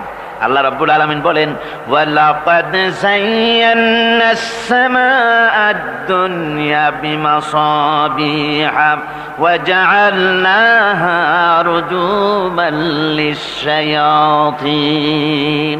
এই দুনিয়ার আকাশখানিকে তারকা প্রদীপ দিয়া সাজায় রেখেছি মনের মতন, দেখো তুমি তাকাইয়া। কি সুন্দর করে তারকাগুলি বানিয়ে রাখলাম, তাকিয়ে দেখো। বিজ্ঞানীরা বলেছেন এমন এমন অনেক তারকা আছে যা আমরা চোখে দেখি না, খালি চোখে ধরা পড়ে না। ওই তারকা এত ঊর্ধ্বে, ওই তারকা যেদিন তৈরি করা হয়েছে সেদিন থেকে নিয়ে আজ পর্যন্ত ওই তারকাগুলির আলো পৃথিবীর মাটি স্পর্শ করে নাই। সুবহানাল্লাহ। অথচ আলোর গতি হচ্ছে প্রতি সেকেন্ডে 1,86,000 মাইল। এই এর সেকেন্ড এক, আপনার একে বলা হয় লাইট ইয়ার, আলোক বর্ষ। এই হিসাবের সেকেন্ড, এই হিসাবের মিনিট, এই হিসাবের সপ্তাহ, মাস এবং বর্ষ, এরকম অসংখ্য লাইট ইয়ার আলোক বর্ষ চলে গিয়েছে, আজও পর্যন্ত সেই তারকার আলো পৃথিবীর মাটি স্পর্শ করে নাই। তাহলে সেই তারকা কোথায়? সুবহানাল্লাহ পড়ে। যারা একটু আল্লাহরে গাইল দিতে পারে, একটু আল্লাহ এবং ইসলামকে অস্বীকার করতে পারে, তারা আবার হিরো হয়ে যায়। দেখছেন না অবস্থা? হিরো হয়ে যায়। ওরা বলে আল্লাহ নাই, আকাশ দেখে বলে যে মহাকাশ, আসলে তো মহাকাশ না, ওটা অনেক দূরে, তাই নীলা নীলা দেখা যায়, অন্ধকার অন্ধকার ওরকম নীল রঙের দেখা যায়, আসলে আকাশ বলতেও কিছু নাই। এরপরে ইউরি গ্যাগারিন, যিনি প্রথম মহাশূন্য পরিভ্রমণ করেছিলেন, তিনি মহাশূন্য পরিভ্রমণ করে ফিরে এসে বলেছিলেন, মহাশূন্য পরিভ্রমণ করে ফিরে এলাম। মুসলমানেরা যাকে আল্লাহ বলে, খ্রিস্টানের যাকে গড বলে, আল্লাহ আর খ্রিস্টান সেই গডের অস্তিত্ব লক্ষ লক্ষ মাইলের কোথাও দেখি নাই, পাই নাই। আমি বলি বেকুব, আল্লাহরে তুমি দেখবা, তুমি তো তোমার নিজের শরীরও দেখো না। তোমার মাথাটার পেছনটা দেখতে কেমন, তোমার পিঠটা দেখতে কেমন, তোমার বডির একদম পেছনের অংশটা দেখতে কেমন, তা কি জিন্দিগিতে আয়না ছাড়া দেখতে পেরেছো কোনোদিন? নিজের শরীরই দেখতে পাও না, আর শরীরের স্রষ্টা মহান আল্লাহকে দেখতে চাও, দারুণ দুঃসাহস পোষণ করতেছে। আল্লাহ পাকের ওই মহান সৃষ্টি, এই বিশাল সৃষ্টির তুলনায় আমাদের অবস্থান কোথায়? আমাদের অবস্থান হচ্ছে মহাসমুদ্রের ভিতরে কাগজ দিয়ে নৌকা বানায়া যদি ছেড়ে দেওয়া যায়, তো মহাসমুদ্রে কাগজের নৌকাটার যে অবস্থা, এই আল্লাহর মহাবিশ্বে মহাশূন্যের ভেতরে স্পেস, মহাশূন্য আল্লাহর মহাসৃষ্টি, এর ভেতরে আমাদের অবস্থানও আটলান্টিক মহাসাগরে কাগজের নৌকাটা যেমন, আমাদের পৃথিবীর অবস্থাটা তেমন। সুবহানাল্লাহ। আল্লাহ কত বিরাট! সুবহানাল্লাহ। আমার বন্ধুগণ, আল্লাহ পাক বলছেন যে এইভাবে করে আমি চন্দ্র সৃষ্টি করেছি এবং সূর্য সৃষ্টি করেছি। ওয়াজআলা ফিহা সিরাজা ওয়া কামারাম মুনীরা, সেখানে একটা প্রদীপ আমি জ্বালিয়েছি, সেই প্রদীপটা হচ্ছে সূর্য। এই সূর্যটা হচ্ছে বিশাল, যা পৃথিবী থেকে 9,30,00,000 মাইল দূরে যে সূর্য অবস্থান করছে, এত দূরে থাকা সত্ত্বেও এই সূর্যের দিকে মানুষ খালি চোখে তাকাতে পারে না, এত উত্তপ্ত। সূরা নাবার মধ্যে আল্লাহ বলেছেন এটাকে ওয়াজআলনা সিরাজাও ওয়াহাজা, উত্তপ্ত, অতি উজ্জ্বল, অতি উত্তপ্ত প্রদীপ, এই সূর্যটাকে আল্লাহ বলেছেন। তার তাপ এত বেশি যে পৃথিবীর কোন কোন জায়গায় সূর্যের তাপ 140 ডিগ্রি ফারেনহাইট পর্যন্ত উঠে যায়, এত তাপ হয়। তো এই সূর্যের দিকে মানুষ যদি খালি চোখে তাকায় তাহলে তার চোখের দৃষ্টিশক্তি বিনষ্ট হয়ে যাওয়ার সম্ভাবনা থাকে। এই সূর্য দিয়ে আল্লাহ পাক ফসল পাকান, এই সূর্য দিয়ে জীবকুলের প্রাণ শক্তির সঞ্চার করেন আল্লাহ পাক। এই সূর্য, বিজ্ঞানীরা বলেছেন, একটা বই আছে, লেখকের নাম আমার মনে নাই, man does not stand alone. এই বইয়ের ভিতরে এই বিজ্ঞানী লিখেছেন, আল্লাহর সৃষ্টি রহস্য সম্পর্কে লিখেছেন যে সূর্য যেখানে এখন আছে, স্রষ্টা নিশ্চয়ই একজন আছেন, তিনি বলছেন যে সূর্য যেখানে আছে ওখান থেকে যদি কিছু নিচে নেমে আসতো সূর্য, তাহলে গোটা পৃথিবী পুড়ে ছাই হয়ে যেত।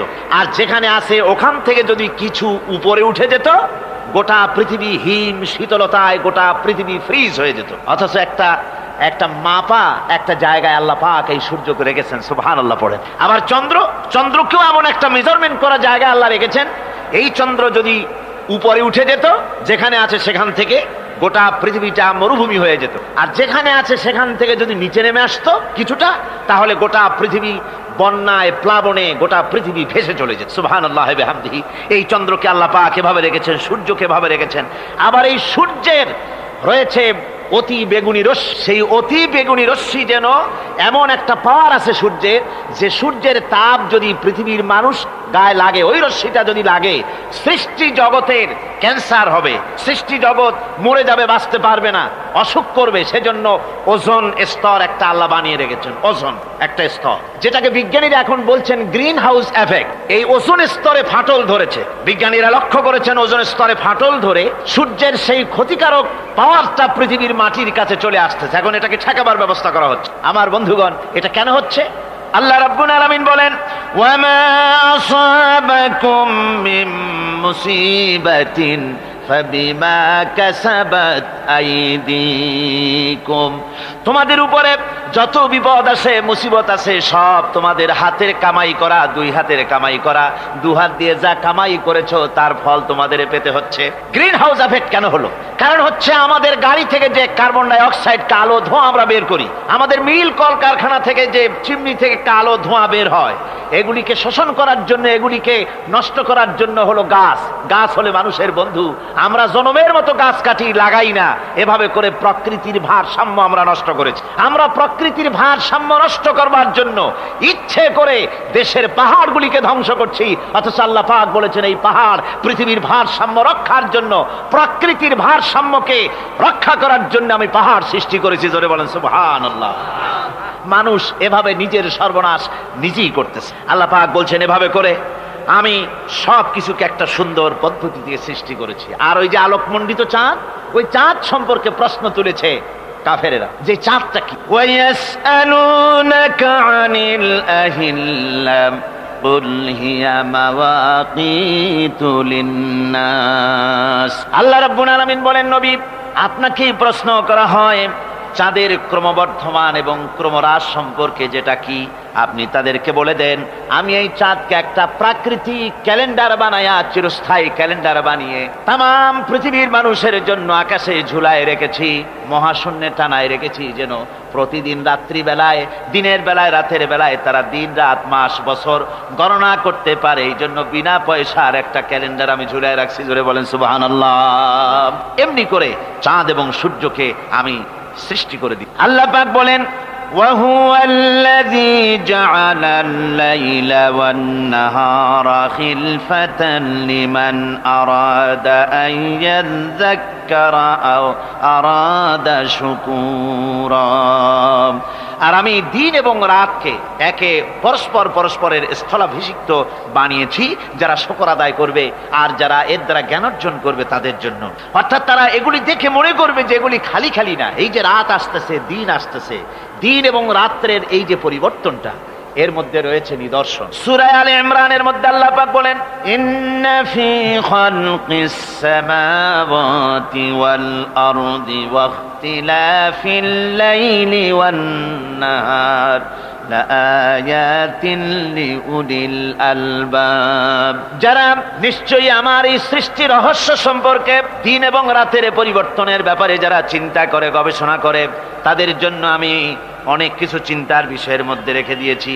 তারা এসব আমার সৃষ্টি নৈপুণ্যতা দেখে তারপরে তারা হতবাক, বিস্ময় বিমুখ হয়ে তারা বলে, এগুলি দেখে আর বলে, আল্লাযীনা ইয়াযকুরুনাল্লাহা কিয়ামান ওয়া কুউদান ওয়া আলা জুনুবিহিম ওয়া ইয়াতাফাক্কারুনা ফী খালকিস সামাওয়াতি ওয়াল আরদ। তারা বসা অবস্থায়, দাঁড়ানো অবস্থায় আমার প্রশংসা করে আর বলে, রব্বানা মা খালাকতা হাযা বাতিলান সুবহানাকা ফাকিনা আযাবান নার। আয় আল্লাহ পাক, তুমি কোনো কিছু খেল তামাশার বিষয়বস্তু করে তৈরি করো নাই, অতএব জাহান্নামের শাস্তি থেকে তুমি আমাকে রক্ষা করো। আল্লাহর নবী বলেছেন, আল্লাহর সৃষ্টি নৈপুণ্যতা সম্পর্কে যদি কোনো বান্দা 1 ঘন্টা চিন্তা করে, 1 ঘন্টা যদি গবেষণা করে, চিন্তা করে, রব্বুল আলামিন তার আমলনামায় 60 বছরের নফল ইবাদতের সওয়াব লিখে দেন। জোরে বলেন সুবহানাল্লাহ। আল্লাহ পাক এই সমস্ত কথা বলে এখন ওই ফর্মুলা বলতেছেন যে আসলে আমার বান্দা হওয়ার জন্য, খাঁটি বান্দা হওয়ার জন্য তার কয়েকটি বৈশিষ্ট্য থাকতে হবে। আল্লাহ পাক এখানে 8টি বৈশিষ্ট্য বর্ণনা করেছেন। আল্লাহর খাঁটি বান্দা হওয়ার জন্য বৈশিষ্ট্য কয়টা লাগবে? 8টি। বেহেশত কয়টা? বেহেশত কয়টি? আল্লাহ পাক বৈশিষ্ট্য বানিয়েছেন 8টি। এখানে 8টি বৈশিষ্ট্যের কথা বলা হয়েছে। মহান আল্লাহ রাব্বুল আলামিন বলেন, ওয়া ইবাদুর রাহমানিল্লাযীনা ইয়ামশুনা আলাল আরদি হাওনান ওয়া ইযা খাতাবাহুমুল জাহিলুন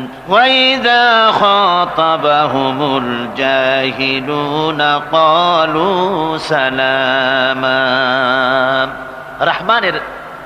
রহমানের খাঁটি বান্দা তারা, রহমানের আসল বান্দা তারা, যারা নাকি জমিনের উপর থেকে যখন হাঁটে খুব বিনয় বিনম্রতার সাথে তারা চলে। ওয়াইদা খাতাবাহুমুল জাহিলুন, আর যখন জাহিলরা তাদের সঙ্গে কথাবার্তা বলতে আসে তখন তারা তাদেরকে বলে, তোমাদের প্রতি সালাম, এই বলে তারা চলে যায়। অর্থাৎ এই 8টি বৈশিষ্ট্যের প্রথম বৈশিষ্ট্য ধরা হয়েছে চালচলনকে।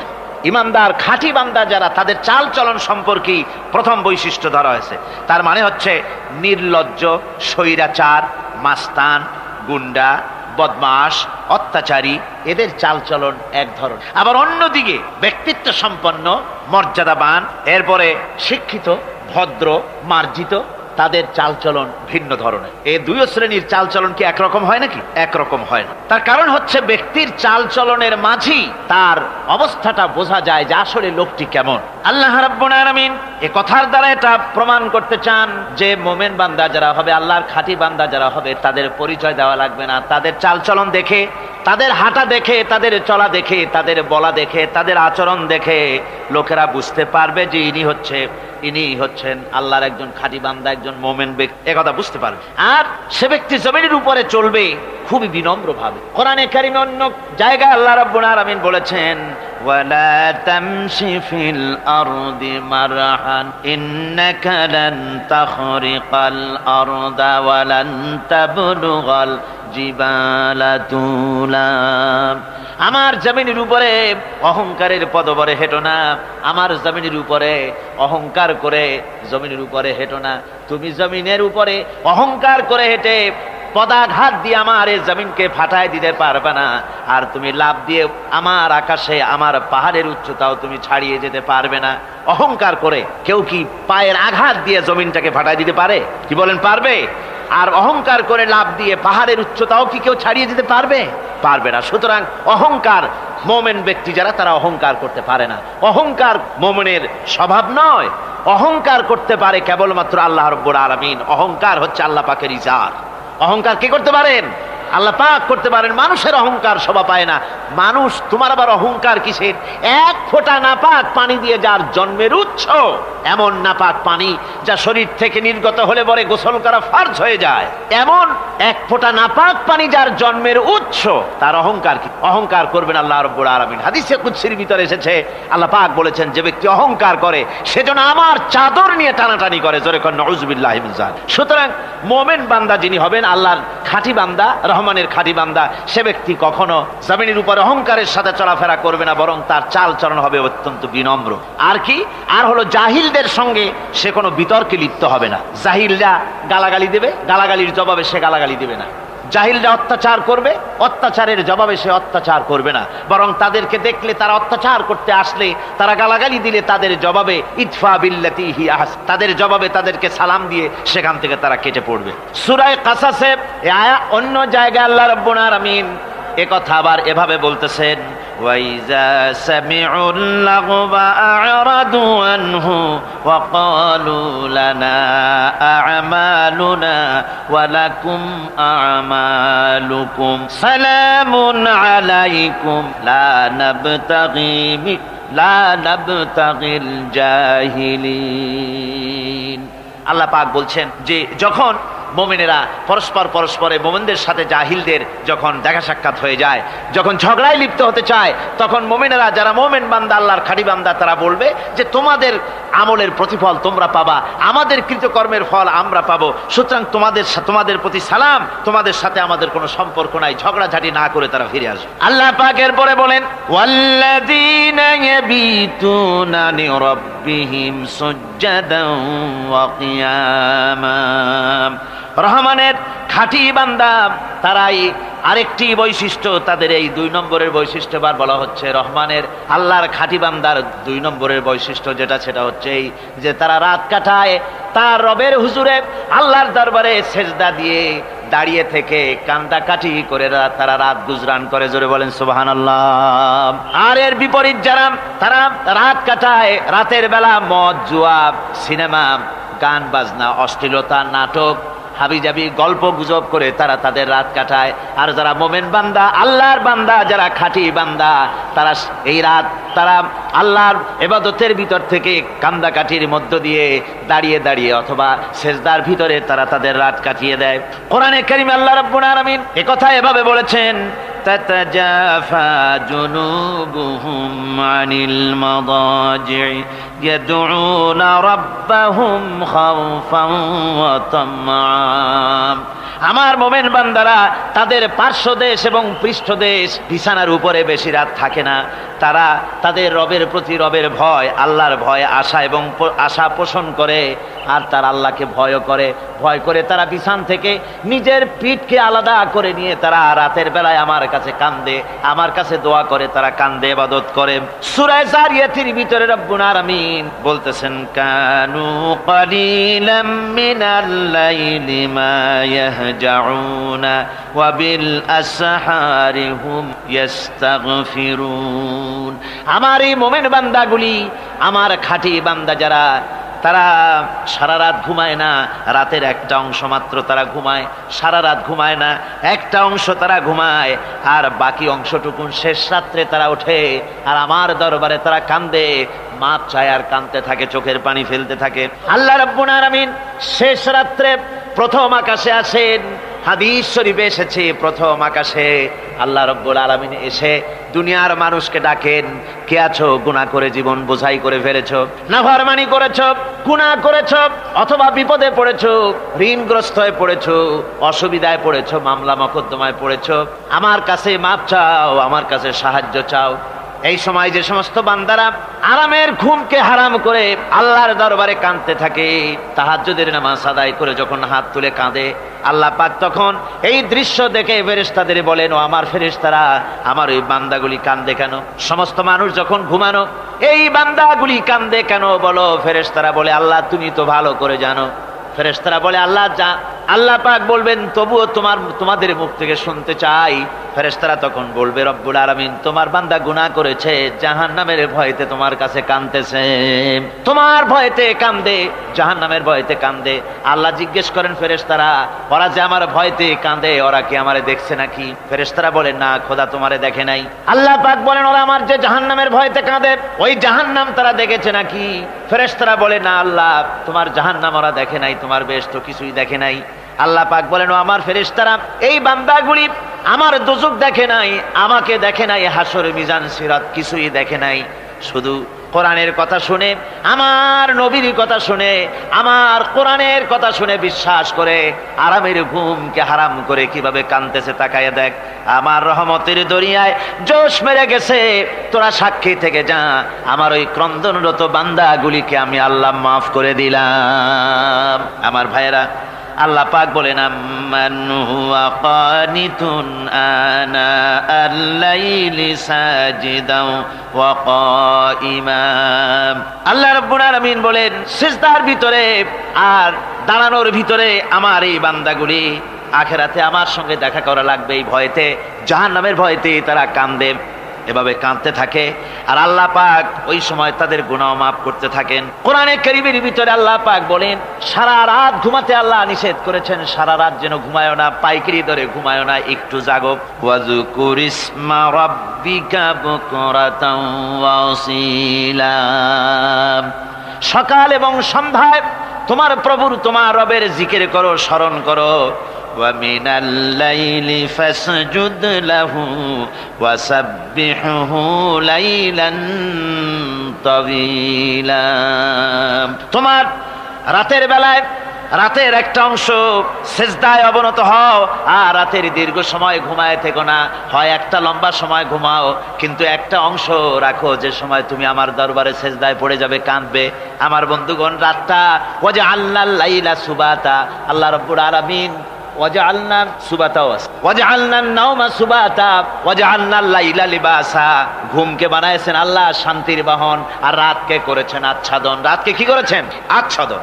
রাতকে একটা পর্দা লাগিয়ে দিয়েছেন, রাতের পর্দা। যেহেতু প্রেম ভালোবাসা ঢোল পিটায় করা যায় না। ঢোল পিটায় প্রেম করা যায়? যায় না। মানুষকে দেখায় দেখায় প্রেম ভালোবাসা করা যায় না। এটা হলো দুনিয়ার রীতিনীতি। দুনিয়ায় যেটা মানুষেরা করে, আসল সবচাইতে বড় ভালোবাসার পাত্র হলেন আল্লাহ, মাশুক হলেন আল্লাহ, আশেক হলো মানুষ। আশেক এবং মাশুকের ভিতরে প্রেম বিনিময় হবে, ভালোবাসার আদান প্রদান হবে, কথোপকথন হবে। এজন্য দিনের কোলাহলপূর্ণ অবস্থায় তা হয় না বলে রব্বুল আলামিন বলেন আমি তোমাদের জন্য রাতকে একটা আচ্ছাদন, একটা পর্দা বানায় দিয়েছি। এই রাতের পর্দার ভিতরে থেকে আমারে ডাকো, আমাকে আমার কাছে তুমি আমাকে ডাকো, একটা লম্বা সময় নিয়ে আমাকে বলতে থাকো, আমাকে ডাকতে থাকো। আল্লাহ পাক তার নবীকেও বলেছেন ইয়া আইয়ুহাল মুযাম্মিলু কুমিল লাইলা ইল্লা কালিলা।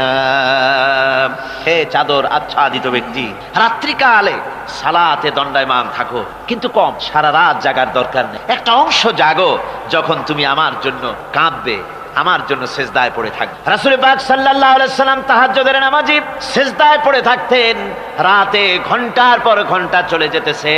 হযরত আয়েশা বলেন আমি মনে করতাম সেজদায় এমন ভাবে রাসূল পড়েছেন আর ওঠেন না, আমার মনে হতো হুজুর বুঝি ইন্তেকাল করে গেছেন। আমি রাসূলের পায়ের আঙ্গুল ধরে আস্তে করে চাপ দিতাম, হুজুর তাতে একটু ব্যথা পেয়ে আঙ্গুল নাড়া দিতেন, তখন আমি মনে করতাম আল্লাহর নবী বিদায় হন নাই, বেঁচে আছেন।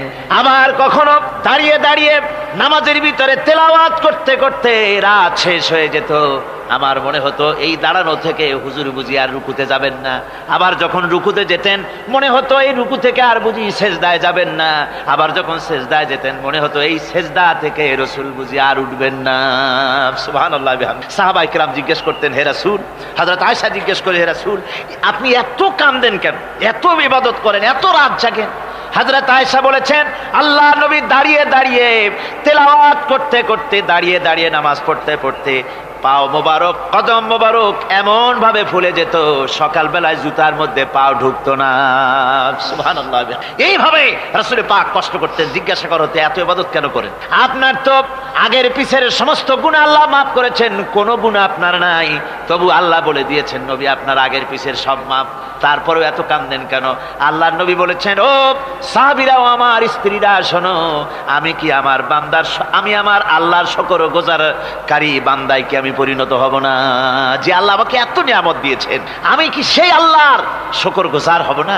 রাসূলুল্লাহ এভাবে কাঁদতেন। সুতরাং প্রত্যেকটি মুসলমানকে রাতের বেলায় আল্লাহর দরবারে হাত তুলে কাঁদতে হবে, মোনাজাত করতে হবে, রব্বুল আলামিন যে গুনাহ করেছি, আমি যত গুনাহ করেছি, আমাকে তুমি নেয়ামত যা দিয়েছো, এই নেয়ামত তুমি না দিলেও পারতে, তুমি দয়া করে দিয়েছো। এভাবে যদি মানুষ কান্দে, আল্লাহ এই অপরাধ করেছি, অপরাধের কথা যদি স্মরণ করে আর কাঁদতে থাকে, আল্লাহ রব্বুল আলামিনের রহমত তার উপরে তখন পড়তে থাকে। আর এই তাহাজ্জুদ গভীর রাতের কান্দাকাটি, এই জন্য আল্লাহ পাক বলেন, এর আসল ব্যাপারটা হলো ইন্না নাশিআতাল লাইলি হিয়া আশাদ্দু ওয়াতআন ওয়া আকওয়ামু কিলা। আসল ব্যাপার হলো এই প্রকৃতপক্ষে রাতের বেলায় যে নামাজটা হয়, শয্যা ত্যাগ করে মানুষ যে নামাজ পড়তে দাঁড়ায়, এতে করে তার আত্মসংযমের ট্রেনিং হয়ে যায়, আল্লাহর সঙ্গে মহব্বত কায়েম হয়ে যায়। ইসলামী আন্দোলনের বিজয়ের জন্য কর্মীদের এটা সবচাইতে বড় ওষুধ। শুধু হরতালের প্রোগ্রাম দিয়া, শুধু মিছিলের প্রোগ্রাম দিয়া ইসলামী আন্দোলন বিজয় কোনো কালে হয় নাই আর হবেও না। এজন্য আন্দোলন যারা করে তাদেরকে গভীর রাত্রে উঠতে হয়, নফল রোজা রাখতে হয়, আর গভীর রাত্রে তেলাওয়াত করতে হয়, কানতে হয় আল্লাহর কাছে, তা না হলে আন্দোলনের বিজয় হওয়া সম্ভব নয়। আমার বন্ধুগণ, আমরা জেনেছি ইতিহাসে আছে লাল সালু একটা বই পড়ানো হয়, কলেজে পড়ানো হয়, আপনারা নাম শোনেন নাই? এই বইটা আমাকে একজন প্রফেসর এই চট্টগ্রামের আমাকে দেখতে দিলেন, আমি দেখলাম। তার মধ্যে তিনি ইসলামের ব্যাপারে এত বিদ্বেষ ছড়িয়েছেন। এক জায়গায় তিনি লিখতে গিয়ে লিখেছেন, আমি পড়লাম, নিজে পড়েছি, যে দেশে যত টুপি দেখা যায়, জমিনে এত শস্য হয় না। এদেশে এই মোষ দাড়ি গোঁফ ওঠার আগেই কোরআন শরীফ হেফজ করা সারা, অথচ জমিনে শস্য নাই। জমিনের শস্য আর কোরআন শরীফ পড়ার সাথে তুলনা করে উপহাস করেছে রীতিমতো। একটা দুশ্চরিত্র খলনায়ককে দিয়ে সেখানে কোরআন হাদিসকে বিকৃত করার অপচেষ্টা চালানো হয়েছে। এরকম একটা নিকৃষ্ট বইকে তারা স্কুলে এবং কলেজে সেখানে পড়াশোনার ব্যবস্থা করে দিয়েছে। আর ইসলামের ব্যাপারে যদি কেউ গাইল দিতে পারে, তাহলে সে বইটাকে খুব সুনাম সুখ্যাতি করে বাজারে ছড়াবার চেষ্টা করা হয়, ঠিক কিনা কর? যে কবি, ওই আগেই বলেছি, যে কবি ইসলামের গাইল দিতে পারবে সে সবচাইতে বড় কবি। যে সাহিত্যিক ইসলামকে খোসা দিয়া, কোরআনকে খোসা দিয়া কথা লিখতে পারবে, সে হলো শ্রেষ্ঠ সাহিত্যিক, ঠিক কিনা কর?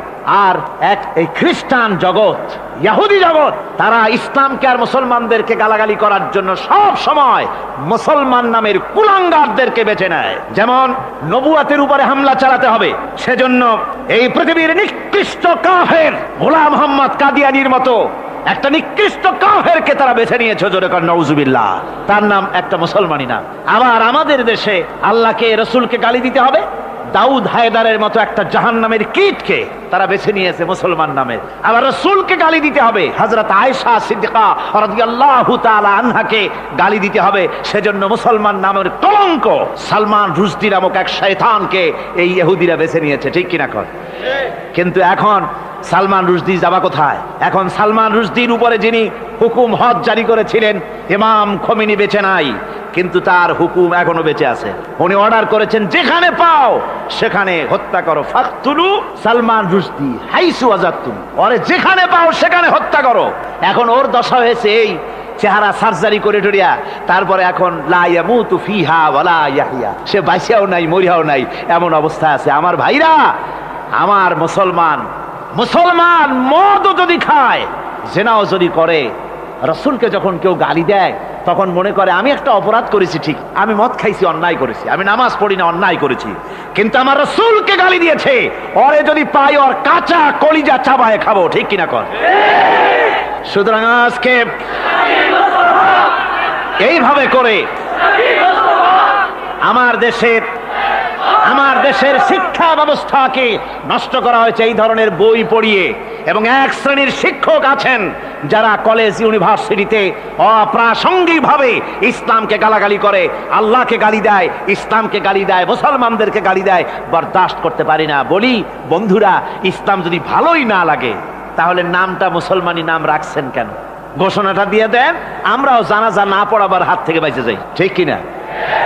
সুতরাং এরা ওই জায়গায় বসে আছে আমাদের সন্তানদের মস্তিষ্ককে বিকৃত করার জন্য। আল্লাহ রাব্বুল আলামিন বলেন এভাবে করে, ওয়াল্লাযীনা লা ইয়াদউনা মা'আল্লাহি ইলাহান আখারা ওয়া লা ইয়াকতুলুনা আন-নাফসাল্লাতী হারামাল্লাহু ইল্লা বিল হক। তারা হত্যা থেকে বিরত থাকে, মানুষকে হত্যা করে না। ওয়া মান ওয়ালা ইয়াজনুন, আর তারা ব্যভিচার করে না, জিনা ব্যভিচার করে না। জিনা ব্যভিচার সম্পর্কে কোরআন শরীফ বলছে, ওয়ালা তাকরাবুজ জিনা ইন্নাহু কানা ফাহিশাতান ওয়া সাআ সাবিলা।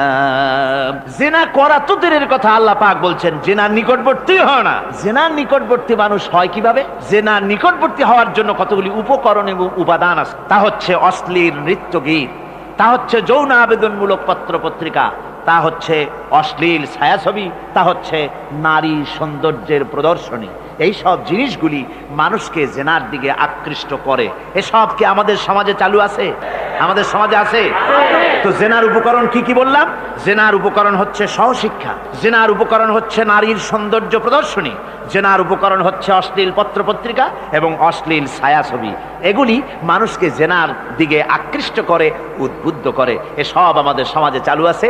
ব্যাঙ্গের ছাতার মতো ভিডিও ক্লাব চালু হয়েছে শহরের কোনায় কোনায়, রাস্তার মোড়ে মোড়ে, আর এ দিয়ে ছবি এনে মানুষ দেখতে থাকে আর চরিত্র নষ্ট হতে থাকে। এরপরে রয়েছে সহশিক্ষার ব্যবস্থা, রয়েছে নারীদের বেপরদিগি সৌন্দর্যের প্রদর্শনী, আর রয়েছে যৌন আবেদনমূলক পত্র পত্রিকা। আর পত্র পত্রিকার কাজই হচ্ছে এখন যৌন সুশ্রুতি দেওয়া আর ইসলামকে গালি দেওয়া। বর্তমান সরকারের আমলে 1991 সনের জানুয়ারি থেকে শুরু করে, যখন সরকারের স্থিতিশীলতা ছিল না, জানুয়ারি ফেব্রুয়ারি মাস থেকে নিয়ে আজ পর্যন্ত বর্তমান সরকার প্রায় 138টি সাপ্তাহিক, পাক্ষিক, মাসিক, দৈনিক পত্রিকার ডিক্লারেশন দিয়েছেন। এতগুলি পত্রিকা, আর সমস্ত পত্রিকায় ওনারা ঘোষণা করেছেন যে আমরা সাংবাদিকতার সর্বোচ্চ স্বাধীনতা দিয়েছি। আর এই সর্বোচ্চ স্বাধীনতার সুযোগ নিয়ে প্রত্যেকটি পত্রিকা, অলমোস্ট প্রায় প্রত্যেকটি পত্রিকা ইসলামকে গালি দিচ্ছে। আর কিছু পত্রিকা সমাজে চালু হয়েছে, বাংলাদেশে চালু হয়েছে ভারতের রয়ের টাকায়। ভারতের রয়ের টাকা দিয়ে যে পত্রিকা, দৈনিক এবং সাপ্তাহিক পত্রিকা চালু হয়েছে, তার ভিতরে রয়েছে দৈনিক ভোর এবং আজকের কাগজ, সাপ্তাহিক পূর্বাভাস। ভারতের রয়ের টাকা দিয়া পরিচালিত এই কাগজগুলি গোটা বাংলাদেশের জাতি সত্তাকে দ্বিধা বিভক্ত করার জন্য সর্বাত্মক প্রচেষ্টা তারা চালাচ্ছে। এরা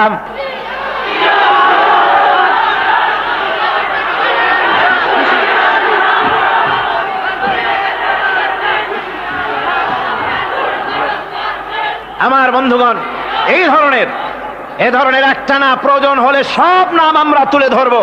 ভারতের টাকা দিয়ে, ভারতের রয়ের টাকা দিয়ে তারা এভাবে পত্রিকা তৈরি করে গোটা বাংলাদেশের স্বাধীনতা, সার্বভৌমত্ব এবং অস্তিত্বের উপরে আঘাত হানতেছে। শুধু তাই নয়, তারা ইসলামের উপর আঘাত হানছে। আলেম এবং পীরেদের বিরুদ্ধে বক্তব্য তারা পত্রিকার ভিতরে সমালোচনামূলক কথাবার্তা তারা লিখছে। এমন একটা সাপ্তাহিক পত্রিকা কম পাবেন যেখানে ইসলামকে, ইসলামী আন্দোলনকে কিছু না কিছু খোঁচা মারা না হচ্ছে। ঠিক কিনা কর? যারা বলেন ঠিক কিনা? তো এইভাবে করে তারা ষড়যন্ত্র চালিয়ে আমি সেদিন ঢাকায় বলেছিলাম যে বর্তমান মহিলা সরকার চলছে বলে আমরা কথা বলছি না, কিন্তু আমাদের একটা ধৈর্য আছে। আমরা সরকারকে সময় দিচ্ছি এগুলিকে কন্ট্রোল করার জন্য। শাসনতান্ত্রিক অ্যাকশন নেওয়া উচিত গভর্নমেন্টের। শাসনতন্ত্রে কি আছে? শাসনতন্ত্রে, সংবিধানে, কনস্টিটিউশনে লেখা আছে যে নাগরিকদের কোন ধর্মীয় অনুভূতিতে আঘাত লাগতে পারে এমন কোন কথা, এমন কোন বক্তব্য কেউ লিখতেও পারবে না, বলতেও পারবে না। সেটা দণ্ডমূলক শাস্তি, এটা শাস্তি হবে তার। এ ধরনের কথা লেখা আছে। এটা লেখা থাকা সত্ত্বেও যারা ইসলামের বিরুদ্ধে কথা বলে, পত্রিকার মাধ্যমে যারা এগুলি লেখে, এগুলির বিরুদ্ধে গভর্নমেন্টের হাত দিতে, অ্যাকশন নিতে অসুবিধা কোথায়? আমরা সময় দিচ্ছি সরকারকে, তারা এই জিনিসগুলি দেখুক এবং অ্যাকশন নিক। যদি তা না হয় তাহলে জনগণেরও তো ইসলামের, এদেশের মুসলমান বৃহত্তর জনসংখ্যা, জনগোষ্ঠী হচ্ছে মুসলমান, ইসলামের বিরুদ্ধে, তার আল্লাহর বিরুদ্ধে, রসুলের বিরুদ্ধে, মুসলমানদের সবচাইতে প্রিয় জিনিসগুলির বিরুদ্ধে কেউ যদি কথা বলে, মুসলমানেরা তা বেশি দিন বরদাস্ত করবে না। ওয়াল্লাযীনা আল্লাহ পাকের বলে বলেন ইউদাআফ লাহুল আযাবু ইয়াওমাল কিয়ামাতি ওয়া ইয়াখলুদ ফীহি মুহানা। এই সব কাজ যারা করবে, আল্লাহকে বাদ দিয়ে যারা আল্লাহকে বাদ দিয়ে অন্যকে মাবুদ বলে ডাকবে আর হত্যা করবে, জিনা করবে, আল্লাহ বলেন তাদেরকে কিয়ামতের দিন পুনঃ পুনঃ আযাব দেওয়া হবে। আর তাদেরকে ওয়ায়াখলুদ ফীহি মুহানা, তারা বড় লাঞ্ছনার জীবন যাপন করবে, সেখানে লাঞ্ছনার সাথে তারা বসবাস করবে। ইল্লা মান তাবা ওয়া আমানা ওয়া আমিলা আমালান সালিহান ফাউলাইকা ইউবাদদিলুল্লাহু সাইয়্যাতিহিম হাসানাত ওয়া কানা আল্লাহু গফুরার রহিমা। ইল্লা মান তাবা, এই সমস্ত আযাব থেকে বাঁচবে কারা? বাঁচবে সেই সব লোক যারা তওবা করেছে এবং নেক আমল করেছে। ফাউলাইকা ইউবাদদিলুল্লাহু সাইয়্যাতিহিম হাসানাত, আল্লাহ রাব্বুল আলামিন তাদের অন্যায় ত্রুটিপূর্ণ কাজগুলিকে ভালো দিয়ে বদলে দিবেন। সুবহানাল্লাহি ওয়া বিহামদিহি। ওয়া কানা আল্লাহু গফুরুর রহিমা, আর আল্লাহ পাক হচ্ছেন বড় ক্ষমাশীল এবং দয়াবান। এই সুসংবাদ তাদের জন্য যাদের জীবন নানা প্রকারের অপরাধে কলঙ্কিত করেছে যারা, এবং নিজেদেরকে সংশোধন করতে এখন ইচ্ছুক। জীবনে বহু গুনাহ করেছে, হারামি, বদমাশি, জিনা, ব্যভিচার করেছে, এখন জীবনকে সংশোধন করতে চায়। এদের জন্য আল্লাহ রাব্বুল আলামিন এই সাধারণ ক্ষমা ঘোষণা করেছেন, জেনারেল এমনেস্টি ঘোষণা করেছেন। সাধারণ ক্ষমা ঘোষণা করে দিলেন যে তোমরা এখনো যদি হেদায়েত হতে চাও, চূড়ান্ত ধ্বংস থেকে যদি বাঁচতে চাও, তাহলে আমি তোমাদের জন্য তওবার পথ খুলে রেখেছি। আল্লাহ যদি এই তওবার পথ খুলে না দিতেন, তাহলে মানুষ হতাশায়, নিরাশায় শয়তান হয়ে যেত।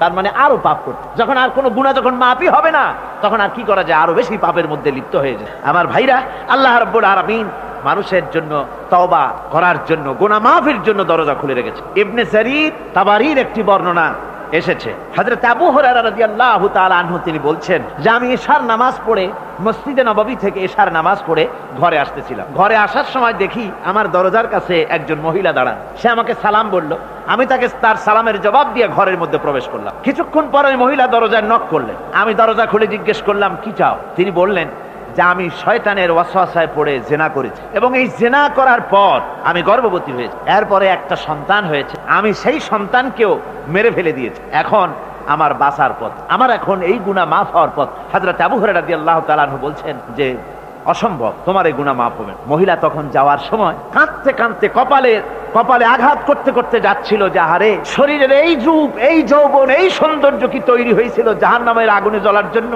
এইভাবে করে চিৎকার দিতে দিতে মহিলা যান। হযরত আবু হুরায়রা বলেন আমি সকালবেলায় আল্লাহ রাসূলের সঙ্গে ফজরের নামাজ আদায় করে আল্লাহ নবীকে ঘটনা শোনালাম। বললাম, হে রাসূল, আমি তো মহিলাকে এইরকম জবাব দিয়ে। হযরত আবু হুরায়রা দৌড়ে গেলেন, বললেন আমি ছুটতে লাগলাম, এমন ভুল আমি কথা বলেছি। মহিলা তো হতাশ হয়ে গিয়েছে। তিনি খুঁজতে খুঁজতে মহিলাকে পেয়ে গেলেন, যে বললেন, ও মহিলা, আল্লাহর হাবিব তোমার সম্পর্কে এই কথা বলেছেন, তুমি যদি তওবা করো আল্লাহ রাব্বুল আলামিন তোমাকে মাফ করে দিবেন, আর তোমার দোষ ত্রুটিগুলির বিনিময় আল্লাহ তোমাকে নেক দিয়ে বদলায় দিবেন, তোমাকে আল্লাহ মাফ করবেন। মহিলা শোনা মাত্র আল্লাহু আকবার বলে চিৎকার মেরে সিজদায় পড়ে গেলেন। তিনি প্রাণ ভরে কাঁদলেন আর বললেন, আল্লাহ তোমার দরবারে শুকরিয়া আদায় করি যে আমার মতো গুনাহগারের জন্য তুমি যে তওবার দরজা খোলা রেখেছো। তিনি তার নিজের দাসীকে এবং তার বাচ্চাকে, কৃত দাসীকে আল্লাহর শকরার্থে মুক্ত করে দিলেন। আমার ভাইয়েরা, এভাবে করে যারা নাকি আল্লাহর দরবারে যারা এভাবে মাপ চায়, আল্লাহ পাক তাদেরকে মাফ করে দিবেন। তওবা করার জন্য রব্বুল আলামিন পথ খুলে রেখে দিয়েছেন। আবার অন্য হাদিসে এসেছে হযরতে রাসূল পাক সাল্লাল্লাহু আলাইহি ওয়াসাল্লামের কাছে এক বৃদ্ধ এসে বলেছিলেন, হে আল্লাহর নবী, আমি যত গুনাহ করেছি সমস্ত গুনাহ যদি দুনিয়ার মানুষেরকে ভাগ করে দেওয়া হয়, তাহলে একযোগে সব মানুষকে তা ডুবাইয়া ছাড়বে, এত গুনাহ আমি করেছি। এমন কোন গুনাহ নাই যে আমি করি নাই। হে আল্লাহ রাসূল, আমার এই গুনাহ মাফ হবে নাকি? আল্লাহর নবী বলেন, তুমি কি মুসলমান হয়েছো? লোকটি বলল, হুজুর আমি মুসলমান হয়ে গেছি। আশহাদু আল্লা ইলাহা ইল্লাল্লাহু ওয়াহদাহু লা শারীকা লাহু وأشهد أن محمدا عبده ورسوله পড়েন সবাই أشهد أن لا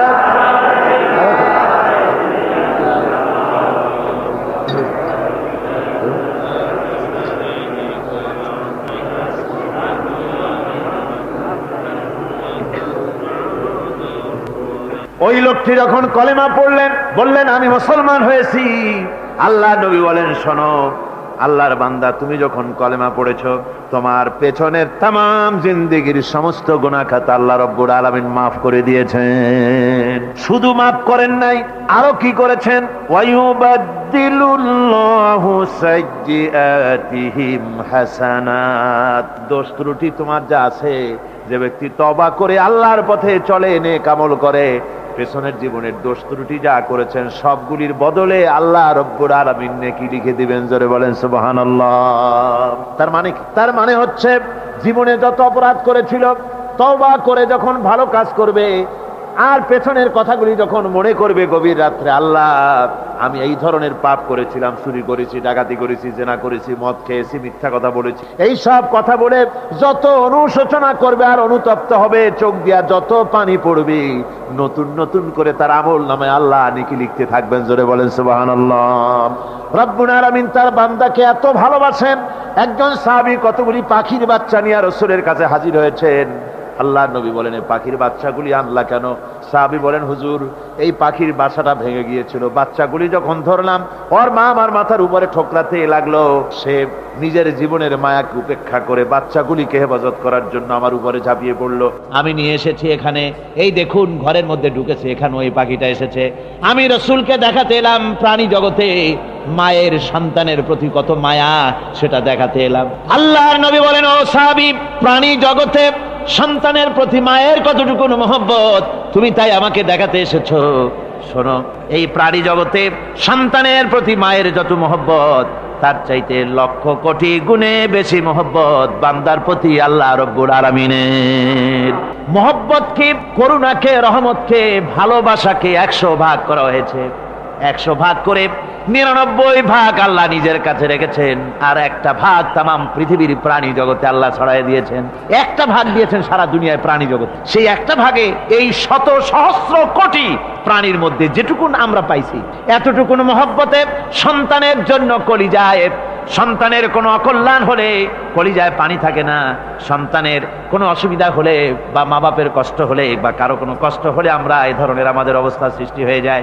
1 ভাগ তামাম পৃথিবীর সমস্ত প্রাণী জগতে ছড়ায় দেওয়ার পর আমাদের অবস্থা যদি এই হয়, তাহলে 99 ভাগ রহমত যার কাছে, বান্দার প্রতি তার মহব্বত কতখানি। আমার বন্ধুগণ, রাসূল পাক সাল্লাল্লাহু আলাইহি ওয়াসাল্লাম বলেছেন ও সাহাবীরা, একজন লোক উটের পৃষ্ঠে যাচ্ছিল কোথাও, উটের পৃষ্ঠে তার খাবার আছে, পানিও আছে, যেতে যেতে মরুদ্যানের মধ্যে সে বিশ্রাম করলো। ঘুমের থেকে জেগে দেখে উট নাই, খাবার নাই, পানিও নাই। বড় লোকটা কেমন পেরেশান হয়। সাহাবীরা বলেন হুজুর, উট হচ্ছে মরুভূমির জাহাজ, উট হারায় গেছে, টাকা পয়সা যা ছিল, খাদ্য খাবার ছিল, সব চলে গেছে, এর থেকে পেরেশানি তো আর কিছুই হয় না। হুজুর বলেন লোকটা খানিকক্ষণ চিন্তা ভাবনা করতে করতে কিছুক্ষণ পর দেখলো উট ফিরে এসেছে, সমস্ত টাকা তার ওই খাদ্য আর পানিও নিয়ে হাজির হয়ে গেছে। বলো কেমন খুশি হয় হুজুর? হযরত সাহাবীরা বলেন হুজুর এর থেকে খুশি আর কি হতে পারে, লোকটার দিল তো ভরে যাবে। আল্লাহর নবী বলেন ওগো সাহাবীরা, কোন বান্দা যদি আল্লাহ থেকে নাফরমান হয়ে যায়, নামাজ ছেড়ে দেয়, জিনা ব্যভিচার বদমাশি নাফরমানিতে যদি যখন লিপ্ত হয়ে যায়, উঠারা ব্যক্তি উট পাওয়ার জন্য যেমন পেরেশানি বোধ করে, আল্লাহ রাব্বুল আলামিন তার ওই নাফরমান বান্দার জন্য, আল্লাহ রাব্বুল আলামিন ফিরে আসার জন্য আল্লাহ রাব্বুল আলামিন চান। বান্দা যখন নাফরমান বান্দা নিজের গুনাহ বুঝতে পেরে যখন সেজদায় পড়ে গিয়া কান্দে, রব্বুল আলামিন আমার গুনাহ মাফ করে দাও, এইভাবে যখন কাঁদতে থাকে, রব্বুল আলামিন আল্লাহর হাবিব বলেন উঠারা ব্যক্তি উঠ পেরে পড়ে, ওই ব্যক্তি যত খুশি হন। কোন নাফরমান বান্দা যখন সেজদায় পড়ে যায়, আল্লাহ রাব্বুল আলামিন এর চাইতে লক্ষ কোটি গুণে বেশি খুশি হয়ে যান। আল্লাহ পাক হচ্ছেন রহমান রহিম, গাফুরুর রহিম। পৃথিবীতে এমন কে আছে আপনি আমাকে বলেন, এমন কে আছে অপরাধ করবে না, আর সে বলবে আয় তোরে মাফ করে দেই। বলেন এরকম আছে নাকি? কেউ বলেন আছে? এমনকি বাপ মা ছেলে অন্যায় করেছে, বাপ মার দিল চায় ছেলেটা যদি মাপ চাইতো বড্ড ভালো হতো, ওর সাথে প্রাণ ভরে কথা বলতাম, বুকের সাথে জড়িয়ে নিতাম, কিন্তু মুখ খুলে বলে না যে অপরাধ করেছিস মাপ চাইয়া যা, এরকম বলে। মাও বলে না, বাপেও বলে না।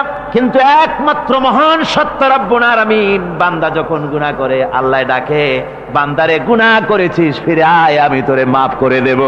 গুনাহ করেছিস ফিরে আয়, জিনা করেছিস ফিরে আয়, মদ খেয়েছিস ফিরে আয়, মানুষ হত্যা করেছিস ফিরে আয়, কুফরি করেছিস ফিরে আয়, আগুন পূজা করেছিস ফিরে আয়, মাটি পূজা করেছিস, সূর্য পূজা করেছিস, যা করেছিস না কেন ফিরে আয়, আমাকে ডাক দে, আমি তোর জিন্দেগির গুনাহ আমি আল্লাহ মাফ করে দেব। এই জন্য আল্লাহ রাব্বুল আলামিনকে যখন কোন বান্দা একবার ডাকে দিল থেকে, কলিজা থেকে, একটা ডাক যদি দেয় আল্লাহ, হাজার ডাকের তুলনায় একটা ডাক আল্লাহ, কলিজা থেকে ডাক। এই ডাকটা কোথা থেকে? কলিজা থেকে। দিল से जुबात निकलती है, असर रखती है, पर नहीं मगर ताकते परवास रखती है। অন্তর থেকে যে কথা বেরোয় তা প্রভাব বিস্তার করে। কলিজা থেকে যদি কেউ ডাক দেয় আল্লাহ, কলিজার একটা ডাক আলাদা না? বলেন আলাদা কিনা? কলিজা থেকে ডাক, বলেন না সবাই আল্লাহ। কলিজা থেকে একটা ডাক যদি কেউ ভাবে আল্লাহকে ডাক দেয় আল্লাহ, আল্লাহ রাব্বুল আলামিন, বান্দা যখন একবার ডাক দেয় আল্লাহ তখন 70 বার লাব্বাইক বলেন, 70 বার সাড়া দিয়া বলে বান্দা কি চাও, আমি তোর কাছে হাজির। কি চাস বল, আমার আমি মাফ করে দেব। সুতরাং আল্লাহ রাব্বুল আলামিন বলছেন আমার কাছে ক্ষমা চাও, মাফ চাও, আমার কাছে মাফ চাও, যত মাফ চাইবে আমি মাফ করে দেব। পৃথিবীতে এমন কেউ নাই যার কাছে বেশি চাইলে তিনি খুশি হবেন। আল্লাহ রাব্বুল আলামিন এমন এক সত্তা যার কাছে যত বেশি চাওয়া যাবে তিনি তত বেশি খুশি হবেন। হর হামেশা দেনে কো वो तैयार है, जो न मांगे उससे वो बेजार है। যত বেশি চাওয়া যায় আল্লাহর কাছে আল্লাহ তত খুশি হন, আর যে ব্যক্তি চায় না আল্লাহর কাছে আল্লাহ তার উপরে বেজার হয়ে যান। ওয়ামান তাবা ওয়া আমিলা সালিহান ফাইন্নাহু ইয়াতুবু ইলাল্লাহি মাতাবা। আর যারা তওবা করে, নেক আমল করে, তার আল্লাহর দিকে ফিরে আসে, যেমনটি তার আশা উচিত তেমন ভাবে সে আল্লাহর কাছে ফিরে আসে, তার মানে হলো তওবা মাফ, তওবা কবুল করার জন্য, গুনাহ মাফ করার জন্য পৃথিবীতে কেউ নাই। আছে কেউ? গুনাহ কি কেউ মাফ করতে পারে? দুনিয়ায় কেউ পারে? আকাশে কেউ পারে? আল্লাহ ছাড়া কেউ গুনাহ মাফ করতে পারে? যদি মানুষ তওবা করে, রব্বুল আলামিন বলেন সে এমন ভাবে তওবা করে আল্লাহর কাছে ফিরে এসেছে যেখানেই তার আসা উচিত, এই জায়গা ছাড়া আর তার কোনো যাওয়ার জায়গা নাই। সুতরাং সে জায়গা মতো এসেছে, অনুতপ্ত এবং অনুশোচনা করেছে। আল্লাহ পাক এ ধরনের অনুতপ্তকারী, অনুশোচনাকারীকে রব্বুল আলামিন ক্ষমা করে দিয়ে থাকেন। ওয়াল্লাযীনা লা ইয়াশহাদুনা আয-যুর ওয়া ইযা মাররু বিল-লাগবি মাররু কিরামা। আর যারা মিথ্যার সাক্ষ্য হয় না, রহমানের বান্দা তারা যারা মিথ্যার সাক্ষ্য হয় না, এটা হচ্ছে ষষ্ঠ বৈশিষ্ট্য। আর তারা কোনো অনর্থক, কোনো নিরর্থক কোনো কাজ যদি দেখে, ঘটনা দেখে, সেখান থেকে তারা শরীফ মানুষের মতো, একেবারে নিতান্ত ভদ্র মানুষের মতো সেখান থেকে কেটে পড়ে। গান বাজনা হচ্ছে, নাটক হচ্ছে, অশ্লীলতা হচ্ছে, গালাগালি হচ্ছে, অনর্থক কোনো কাজ হচ্ছে, নিরর্থক কোনো অনুষ্ঠান কিছু একটা হচ্ছে, ওখান থেকে একটা ভদ্রলোকের মতো, যেমন কোনো দুর্গন্ধময় জায়গা থেকে মানুষ যখন যায় নাকে রুমাল দিয়ে আস্তে করে সেখান থেকে পাশ কেটে চলে যায়, ঠিক কিনা? ঠিক ওইভাবে করে আল্লাহ পাক বলছেন আমার মুমিন বান্দারা এই ধরনের কোনো অনর্থক, নিরর্থক যে কাজের মধ্যে কোনো পরকাল নাই, আল্লাহ নাই, দুনিয়ার মানুষের স্বার্থ নাই, দেশের স্বার্থ নাই, রাষ্ট্রের স্বার্থ নাই, জনগণের স্বার্থ নাই, এই ধরনের সমস্ত গাল গপ্প, নাটক, উপহাস, এই ধরনের মজা, এই ধরনের অনুষ্ঠান যখন দেখে আমার মুমিন বান্দারা সেখানে দাঁড়ায় না। ময়লার কাছ থেকে নাকে রুমাল দিয়ে মানুষ যেমন চলে যায়, এই লোকটিও তখন অত্যন্ত ভদ্রের মতো আস্তে করে পাশ কেটে বেরিয়ে যায়। ওয়াল্লাযীনা ইযা যুক্কিরু বিআয়াতি রাব্বিহিম লাম ইয়াখিরু আলাইহা সাম্মান ওয়া উমিয়ানা। আর আমার বান্দাদের 7 নম্বরের, রহমানের বান্দা, খাঁটি বান্দা যারা, তাদের 7 নম্বরের বৈশিষ্ট্য হচ্ছে এই যে ওই সমস্ত বান্দারা তাদের কাছে যখন আমার আয়াতকে শোনানো হয়, আমার কোরআন তেলাওয়াত করে আমার আয়াত পড়ে যখন নসিহত শোনানো হয়, তখন তারা বোবার মতো বধিরের মতো বসে থাকে না। কথা বুঝতে পেরেছেন? রহমানের খাঁটি বান্দা যারা, তাদের কাছে কোরআনের কথা ওয়াজ করে যখন শোনানো হয়, আল্লাহর কালাম যখন শোনানো হয়, আয়াত পড়ে পড়ে যখন নসিহত শোনানো হয়, লাম ইয়াখিরু আলাইহা সুম্মান ওয়া উময়ানা, তখন ওই ব্যক্তি অন্ধ এবং বধিরের মতো চুপ করে বসে থাকে না, বরং আমল করা শুরু করে দেয়। জোরে বলেন সুবহানাল্লাহ। যখন সে জানলো যে এগুলি হলো আল্লাহর বিরোধী কাজ, এগুলি আল্লাহর কাজ, আল্লাহ রসুলের কাজ, তখন তা পালন করা শুরু করে দেয়। এই 5 দিন ধরে কোরআনের যে কথাগুলি হলো, এই কথাগুলি শোনার পর আপনারা কি বসে থাকবেন? বসে থাকবেন? যারা বসে থাকবে এইগুলি শোনার পরে আল্লাহ তাদেরকে বলেছেন এরা হলো অন্ধ, এরা হলো বধির, এরা হলো বোবা। আমরা আল্লাহর এই যে কথা, আমরা কি অন্ধ আর বধির আর বোবা হবো নাকি? আমরা হব না। আমরা অন্ধ নয়, বধির নয়, বোবা নই, বরং আল্লাহ যা বলেছেন, যা শুনলাম সামি'না ওয়া আতা'না, এই 5 দিন ধরে যা শুনলাম আল্লাহর কথা, কার কথা শুনলাম? আর সমস্ত কথা আমরা আমল করব। জোরে কোন আমিন। আল্লাহ যেন কবুল করেন। জোরে কোন আমিন। আমল করা কি? বসে না থাকা কি? বসে না থাকা হচ্ছে যা শুনলাম, আল্লাহর যা ফরজ, যা হুকুম, তা মানবো। আল্লাহ যা নিষেধ করেছেন তার থেকে ফিরে থাকবো, এটাই হলো কাজ। এরপরে রব্বুল আলামিন বলেন, ওয়াল্লাযীনা ইয়াকুলুনা রাব্বানা হাব লানা মিন আজওয়াজিনা ওয়া যুররিয়্যাতিনা কুররাতা আয়ুনিন ওয়াজআলনা লিল মুত্তাকিনা ইমামা। রহমানের বান্দা 8ম নম্বর এবং শেষ নাম্বার হচ্ছে এটা বৈশিষ্ট্য এই যে তারা রহমানের যারা খাঁটি বান্দা, আল্লাহর যারা খাঁটি বান্দা, তারা রব্বুল আলামিনের কাছে মুনাজাত করে, আমার রব, আয় আমার আল্লাহ, হাবলানা মিন আজওয়াজিনা ওয়া যুররিয়াতিনা, আমাদের এবং আমাদের স্ত্রীদের আর আমাদের সন্তানদেরকে তুমি দয়া করে আমাদের চক্ষুর শীতলতা বানায় দাও। জোরে বলেন আমিন। ওয়াজআলনা লিল মুত্তাকিনা ইমামা, আর আমার এই সন্তানদেরকে তুমি মুত্তাকিদের ইমাম বানায় দাও। শুধু মুত্তাকি বানায়ও না, মুত্তাকিদের নেতা বানায় দাও। জোরে কোন সুবহানাল্লাহ। এই সূরাটা এইটা তখনকার কথা যখন এই মুমিনদের মক্কি সূরা, তো এটা যখন মক্কা শরীফে দেখা গেল যে মুসলমানেরা, যিনি ইসলাম কবুল করেছেন তার বাপ কাফের, যিনি ইসলাম কবুল করেছেন কারো বাপ কাফের, কারো মা কাফের, কারো সন্তান কাফের, কারো মেয়ে কাফের, কারো জামাই কাফের, সব প্রিয়জনেরা কুফরি হালতে আছে। আর এগুলি দেখে তাদের চক্ষুর মধ্যে কাটা বিঁধতেছিল, চক্ষু জর্জরিত হয়ে যাচ্ছিল। নিজের সন্তানের চেহারা যত ভালো হোক, সন্তান যতই শিক্ষা দীক্ষা থেকে যতই উন্নত আর ভালো হোক না কেন, সে যদি জাহান্নামের দিকে অগ্রসর হতে থাকে, কোন নেককার ইমানদার পিতার মনে তার সান্ত্বনার কারণ হতে পারে না। সে তখন আল্লাহর দরবারে, আল্লাহ পাক বলেন ওই মুমিন বান্দারা আমার কাছে দোয়া করে যে রব্বুল আলামিন আমার সন্তানদেরকে, আমার স্ত্রীদেরকে আমার চোখের শীতলতা বানাও, তাদের আমল আখলাক কেমন বানাও, যাতে আমাদের চক্ষু ঠান্ডা হয়ে যায়। জোরে বলেন আমিন। জোরে বলেন আমিন। সন্তানদের জন্য আল্লাহর কাছে দোয়া করতে হবে। আপনারা দেখেন, চোখের সামনে দেখতে পাচ্ছেন সন্তান সিনেমায় যাচ্ছে, সন্তান নামাজ পড়ে না, সন্তান রোজা রাখে না, সন্তান মানুষের তৈরি করা মতাদর্শের পেছনে স্লোগান দিচ্ছে, দৌড়াচ্ছে, আর আপনি পিতা হয়ে তাকে ঠেকাচ্ছেন না। ওই ছেলে তো জাহান্নামে যাচ্ছে, আপনার দরদ হওয়া উচিত, ওই ছেলেকে ফিরানো দরকার আর আল্লাহর কাছে দোয়া করা দরকার। আমার বন্ধুগণ, দোয়া আল্লাহ নিজেই শিখাই দিচ্ছেন, দোয়া করো। পড়েন আমার সাথে, রব্বানা হাব লানা মিন আজওয়াজিনা ওয়া যুররিয়াতিনা কুররাতা আয়ুনিন ওয়াজআলনা লিল মুত্তাকিনা ইমামা। উলাইকা ইউজজাউনাল গুরফাতা বিমা সাবারু ওয়া ইউলাক্কাউনা ফিহা তাহিয়াতান ওয়া সালামা। আল্লাহ পাক বলেন, এই সব লোকদের জন্য তারা যে সবর করেছিল, সেই সবরের কারণে আমি তাদের উত্তম জাযা দান করব। আর তাদের জন্য ফেরেশতারা চতুর্দিক থেকে ফেরেশতারা তাদের জন্য সম্বোধন করবে, তাদেরকে সম্বর্ধনা দিবে। ফেরেশতারা তাদের সম্বর্ধনা দিবে, ওয়াল মালাইকাতু ইয়াদখুলুনা আলাইহিম মিন কুল্লি বাবিন সালামুন আলাইকুম বিমা সাবারতুম ফানি'মা উকবাদ-দার।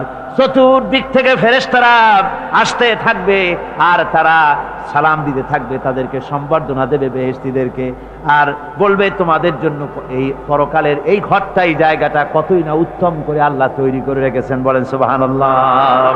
সালামুন আলাইকুম। আল্লাহ বলছেন উলাইকা ইউজসাউনাল গুরফাতা বিমা সাবারু। তোমরা যে সবর এখতিয়ার করেছিলে সেজন্য আজকে তোমাদের জন্য আমি এই বিরাট নিয়ামত তোমাদের জন্য রেখেছি। দিনকে চালু করতে গেলে, ইসলামী আন্দোলন করতে গেলে বিপদ আসে, আর সেই বিপদে সবর এখতিয়ার করতে হয়। কত ভয় আসে, লোভ আসে, কত কিছু আসে।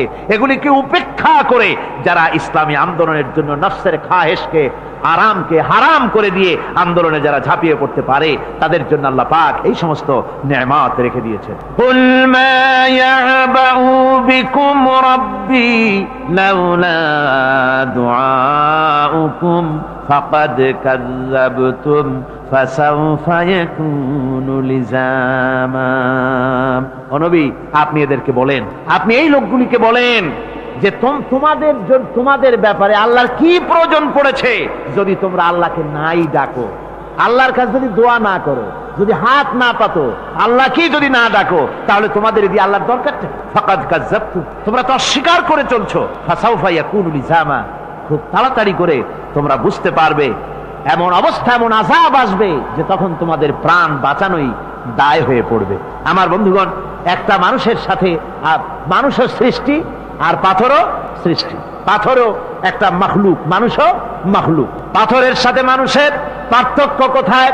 পাথর আল্লাহর দরবারে হাত তুলতে পারে না, আল্লাহকে ডাকতে পারে না, মোনাজাত করতে পারে না। মানুষ ডাকতে পারে, হাত তুলতে পারে, তার হাত দেওয়া আছে। মানুষ হয়ে যদি আল্লাহর দরবারে হাত তুলতে না পারলেন, চোখের পানি যদি না ফেলতে পারলেন, আল্লাহ পাক বলছেন, ও নবী বলে দেন, আপনি বলুন তোমাদের দিয়ে কি প্রয়োজন আল্লাহর? লাউলা দুআউকুম, তোমরা যদি সেই আল্লাহকে যদি না ডাকো, যদি তার কাছে হাত না তোলো, তাহলে তোমাদের দিয়ে আল্লাহর দরকারটা কি? তোমাদেরকে রব্বুল আলামিন তৃণখণ্ডের মতো উড়িয়ে দিবেন, কোনো মর্যাদা থাকবে না আল্লাহর কাছে। সুতরাং মর্যাদা পেতে হলে আল্লাহকে ডাকতে হবে, আল্লাহর কাছে চাইতে হবে। এভাবে করে আল্লাহ পাক তার বান্দাদেরকে নির্দেশ করছেন। আমার বন্ধুগণ, এই মোট 8টি বৈশিষ্ট্য ইসলামের আপনার মোমেন বান্দাদের জন্য, রহমানের খাঁটি বান্দাদের জন্য এই 8টি বৈশিষ্ট্য আল্লাহ পাক দান করেছেন। এই 8টি বৈশিষ্ট্য যেন আল্লাহ পাক আমাদের মধ্যে দান করে দেন। জোরে বলেন আমিন, আরো জোরে বলেন আমিন। 8টি বৈশিষ্ট্যের জন্য আল্লাহ পাক বেহেশত রেখেছেন। 8টি বেহেশত কয়টি? এই 8টি বেহেশতের দরওয়াজা আল্লাহ যেন আমাদের জন্য কিয়ামতে খুলে দেন। জোরে কোন আমিন। আমার ভাইরা, আল্লাহ রাব্বুল আলামিন এই কোরআন যে নাজিল করেছিলেন, এই কোরআন দিয়ে এই ধরনের নৈতিক গুণে গুণান্বিত একটা জনসমষ্টি তৈরি করেছিলেন আল্লাহর হাবিব জনাব মুহাম্মদ রাসূলুল্লাহ সাল্লাল্লাহু আলাইহি ওয়াসাল্লাম। আর সেই জনসমষ্টি দিয়ে রাসূল পাক সাল্লাল্লাহু আলাইহি ওয়াসাল্লাম একটি ইসলামী কল্যাণমূলক রাষ্ট্র তৈরি করেছিলেন। রাসূলুল্লাহ কি করেছিলেন? একটা রাষ্ট্র। এই যা বললাম, এই 5 দিন ধরে যা বললাম, এই সব গুণাবলী দিয়ে, এই সব বৈশিষ্ট্য দিয়ে রাসূলুল্লাহ একটা জনগোষ্ঠী তৈরি করেছিলেন। সেই জনগোষ্ঠী নিয়ে মক্কি জিন্দেগি থেকে রাসূলুল্লাহ মদিনায় আসলেন। আর মদিনায় এসে রাসূলুল্লাহ এখন রাষ্ট্রপ্রধান হয়ে গেলেন। কি হয়ে গেলেন? রাষ্ট্রপ্রধান, প্রেসিডেন্ট হয়ে গেলেন। রাসূলুল্লাহ আজকে প্রেসিডেন্ট, রাষ্ট্র হলো। আর কোরআন দিলেন সংবিধান হিসাবে, শাসনতন্ত্র হিসাবে। আল্লাহর নবী বললেন, আজকে আমি দেশবাসীকে এমন একটা কনস্টিটিউশন, এমন একটি সংবিধান দেশবাসীকে আমি দিলাম, যেই সংবিধানের বদৌলতে সমাজে আর চুরি থাকবে না, ডাকাতি থাকবে না, জিনা থাকবে না, ব্যভিচার থাকবে না। এর বদৌলতে মানুষ এখন দরজা খুলে ঘুমাতে পারবে, আর কোনো অশান্তি থাকবে না, চুরি হবে না, ডাকাতি হবে না, নারী ধর্ষণ হবে না, হত্যা হবে না, আরামের জমিন হয়ে যাবে, আর মানুষ শান্তিতে বসবাস করতে পারবে। হুজুর বললেন, খায়রুল কুরুনি কারনি, সর্বশ্রেষ্ঠ যুগ হচ্ছে আমার যুগ। আমার বন্ধুগণ, কোরআনের সমাজই ছিল পৃথিবীর সর্বশ্রেষ্ঠ সমাজ। সেই সমাজ ব্যবস্থাকে আমরা ভুলে গিয়েছি। আজকে সমাজতন্ত্র ব্যর্থ হলো কেন? কমিউনিজম ব্যর্থ হলো কেন? ব্যর্থ হওয়ার একমাত্র কারণ হলো তারা মানুষকে খেতে দিতে পারে নাই, পড়তে দিতে পারে নাই। পুঁজিবাদও ব্যর্থ, সমাজতন্ত্র ব্যর্থ। আসলে ওরা বলেছে আমরা সবাইকে সমান করে দেব, খাইতে দেব, পড়তে দেব, কাপড় দেব, চোপড় দেব, ওষুধ দেব, তোমাদের মৌলিক অধিকার, মৌলিক প্রয়োজন মিটাবো, এগুলি সব তারা বলেছে। কিন্তু মৌলিক প্রয়োজন মিটাতে পারে নাই। 70 বছর যেতে পারল না, বিদায় হয়ে গিয়েছে। মৌলিক প্রয়োজন মিটাতে পারে শুধুমাত্র কোরআন। কে মিটাতে পারে? জোরে বলেন কে পারে? কোরআন পারে মানুষের মৌলিক প্রয়োজন মিটাতে। তাই এই কোরআনে কারীমকে আল্লাহ রাব্বুল আলামিন অবতীর্ণ করলেন, আর কোরআন দিয়ে রাসূল পাক সাল্লাল্লাহু আলাইহি ওয়াসাল্লাম একটা সমাজ তৈরি করলেন, এমন সমাজ যেখানে রাষ্ট্রপ্রধানের পেট ফুলে উঠলো না খাইয়া, রাষ্ট্রপ্রধানের বিরাট বিল্ডিং উঠলো না, বিদেশে টাকা জমা হলো না। আজকে আমরা দেখি পৃথিবীতে কত জায়গায় রাষ্ট্রপ্রধান নিজের ছেলেবেলে নাই, হাওলাত করা ছেলে একটা, তাও যদি এত টাকা পয়সা বিদেশে জমা করে, তাহলে মানুষেরা মন্তব্য করে যদি নিজের ছেলে থাকতো তাহলে তো গোটা বাংলাদেশ বিদেশি ব্যাংকে জমা দিয়ে দিত। ইসলাম পৃথিবীতে এসেছে মানুষকে এমন এক শান্তির বিধান দিতে। রাষ্ট্রপ্রধান মুহাম্মদ রাসূলুল্লাহ সাল্লাল্লাহু আলাইহি ওয়াসাল্লাম মানুষ খাবার পেয়েছে, দরজা খুলে ঘুমাবার সুযোগ পেয়েছে। আজ হযরত আবু হুরায়রা রাদিয়াল্লাহু তাআলা আনহু বলেন, আমি রাসূলুল্লাহর কাছে গেলাম, হুজুরকে গিয়ে সালাম করলাম। আল্লাহর নবী সালামের জবাব দিলেন, কিন্তু দেখতে পেলাম মুখ নড়ে, আওয়াজ বেরোলো না। কারণ কি? কাছে গিয়ে দেখি নবীজি ক্ষুধার যন্ত্রণায় কথা বলতেছেন, আওয়াজ বেরোতেছে না। এত ক্ষুধা লেগেছে আল্লাহর নবীর। 2-4 দিন চলে গেছে, খাবার নাই। রাসূলুল্লাহ সমস্ত গনিমতের মাল, যাকাত সদকার মালগুলি, খাদ্য দ্রব্যগুলি দুহাতে বিতরণ করেছেন, নিজের পেটে খাবার নাই, মানুষকে দিতেছেন। দিতে দিতে এশার নামাজ পড়ে নবীজি ঘরের মধ্যে প্রবেশ করে হযরত আয়েশা সিদ্দিকা রাদিয়াল্লাহু তাআলা আনহাকে ডেকে বলেন, আয়েশা রে, সারাদিন কষ্ট করেছি, দারুণ ক্ষুধা লেগেছে, তাড়াতাড়ি করে কিছু খাবার আমারে এনে দাও। হযরত আয়েশা হুজুরের ক্ষুধার্ত শ্রান্ত ক্লান্ত চেহারার দিকে তাকাইয়া হযরত আয়েশা কেঁদে ফেলেছেন। হযরত মা আয়েশা কাঁদেন আর বলেন, ইয়া রাসূলুল্লাহ, আল্লাহর নামের কসম করে বলি, আমি আয়েশার ঘরে কোনো পানি ছাড়া কোনো খাবার নাই। এই ছিল রাসূলের আদর্শ। হাদিস শরীফে এসেছে, আল্লাহর নবী বলেন, তোমরা যদি রাষ্ট্রীয় ক্ষমতায় যাও, বাড়ি না থাকলে সরকারি খরচ একটা বাড়ি নিতে পারো। তোমার যদি যানবাহন না থাকে, সরকারি খরচের যানবাহন নিতে পারো। ছেলে মেয়ের কাপড় চোপড়, লেখাপড়া, শিক্ষা চিকিৎসার জন্য যদি না থাকে, তাহলে তুমি সরকার থেকে নিতে পারো। কিন্তু এর থেকে এক চুল পরিমাণ যদি পাও বাড়াও, সরকারের মাল জনগণের মাল,